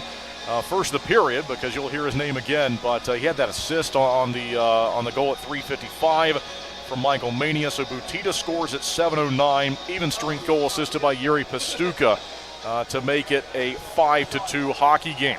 Columbus, though, they'll find a power play goal with under 8 minutes to play, a scoring play at 12:40 from Kevin Sabat, assisted by Blacksmith. Joette and Blacksmith wears number 46 for this group. And that was the final scoring play of the night for the River Dragons. So they get back on the board, and I think from their vantage point, you have to chip away at it. They do chip away at it with that first scoring play, but then that was really as close as they got. Twin City defended well in moments that they needed to defend well in, and then they are rewarded there with the final chance that went in the goal there from John Butita into an empty net. But they could have had several more before that ever happened. And Butita finally was able to power it in from the neutral ice, around the neutral ice logo there at center. And initially it took a minute for them to put it on the board. They finally do. I think that was a right call. That went in just before the clocks hit 0. So John Butita scores his second of the game, second of the season. And that is it for the scoring plays in tonight's game. Twin City wins it by a final score of 6-3. The goaltending matchup started off as Boris Babic versus Trevor Babin. Babin was removed for the game as he was ejected, and at that point he had made 11 saves in the contest. So 11 saves, and he was removed with 12 minutes and 20 seconds being played. We mentioned those penalties called at 12:20 the first period, so he plays 12:20, and then Tyler Roy replaces him, plays the final 46 minutes and 28 seconds of the game. He makes 27 saves. He allows 5 goals. But the winning netminder tonight was Boris Babic, who was really good. I think an argument could be made that this was his best work of the season. 40 saves on 43 shots officially, a .930 save percentage, and you'll take that anytime that you can get it. .930 will work all day, and 40 saves on 43 shots gets that done. The 3 stars of the night, we heard them live here in the building, presented to us as always by Atrium Health, Wake Forest Baptist, and the 3 stars of tonight's game. The third star was Michael Mania, who scored for the first time this season, added another one, and he now has 2 goals all of a sudden. Entered tonight with none. He's got 2, his first 2 playing professional hockey, so congratulations to him. It's a 3-point game for the second star, John Butita, 2 goals, 1 assist, and also a 3-point game for Yuri Pastuka, 1 goal and 2 assists. But as I mentioned, Pastuka's goal was the team's 4th of the night. Columbus scores 3, and so that's the game-winning goal, the one that puts it out of reach. And so it's the game-winning goal for Pastuka, 3 points for him. Shots on goal in the first period, 19-15, favoring the Thunderbirds, 16-11 in the second. Officially it was 17-9 in the third period, but that's a 60-minute total, 3-period total of 44-43, favoring Twin City. Before we go, we will have one final look at the out-of-town scoreboard report and give you some scores from around the league this evening. We had the early start at 6:05, so games still going on, and games as early as the second period, actually. So Watertown 5-2 over Danbury right now. That's still showing as the third period. Binghamton with a 3-1 lead over Indiana. The Sentinels have not won a game yet this season. Athens has now taken the lead in the second period over Monroe. That game was 2-2, now showing as 3-2. Tie game 2-2 with Port Huron and Blue Ridge, and Biloxi with a 2-goal advantage at 3-1 over Baton Rouge in the second period. We'll also have a look at the standings as the Thunderbirds, with this regulation win, have now put 3 more points on the board, and so these will be points number 4, 5, and 6 for their second win of the year. So it's a record of 2-6 now through the opening 8 games of the season. But Twin City snaps a 5-game winless skid that they were on entering tonight's game, and they'll look forward to back-to-back battles with Blue Ridge next weekend. The Thunderbirds' next game is on the road against Blue Ridge, first visit to their facility this season. So that will be coming up on Friday. It's a 7:30 start time for that game. And then we're right back here, same time on Saturday, as those two teams will turn around and change the venue and change the starting time. 6:05, the time of the puck drop. And as always, you can find your tickets through TwinCityThunderbirds.com, and you can go direct to WSFairgrounds.com, Ticketmaster.com. You can drop by the box office during the week. You can call the box office at 336-727-2236. As always, thank you for spending your night with the Thunderbirds. Thanks for joining us for both the games this weekend. I'll be back next week with more action, but Twin City puts together a nice effort this evening and is able to skate away with a 6-3 win on home ice. Until next weekend, Kendall Grayson signing off. Thanks to our production crew here in the building. Great job by them both games. We'll talk again next weekend. Coach Harry Show coming up on Tuesday, 7 o'clock at Earl's. But it's a nice win here on this Saturday night. Bounce back win, ends a 5-game winless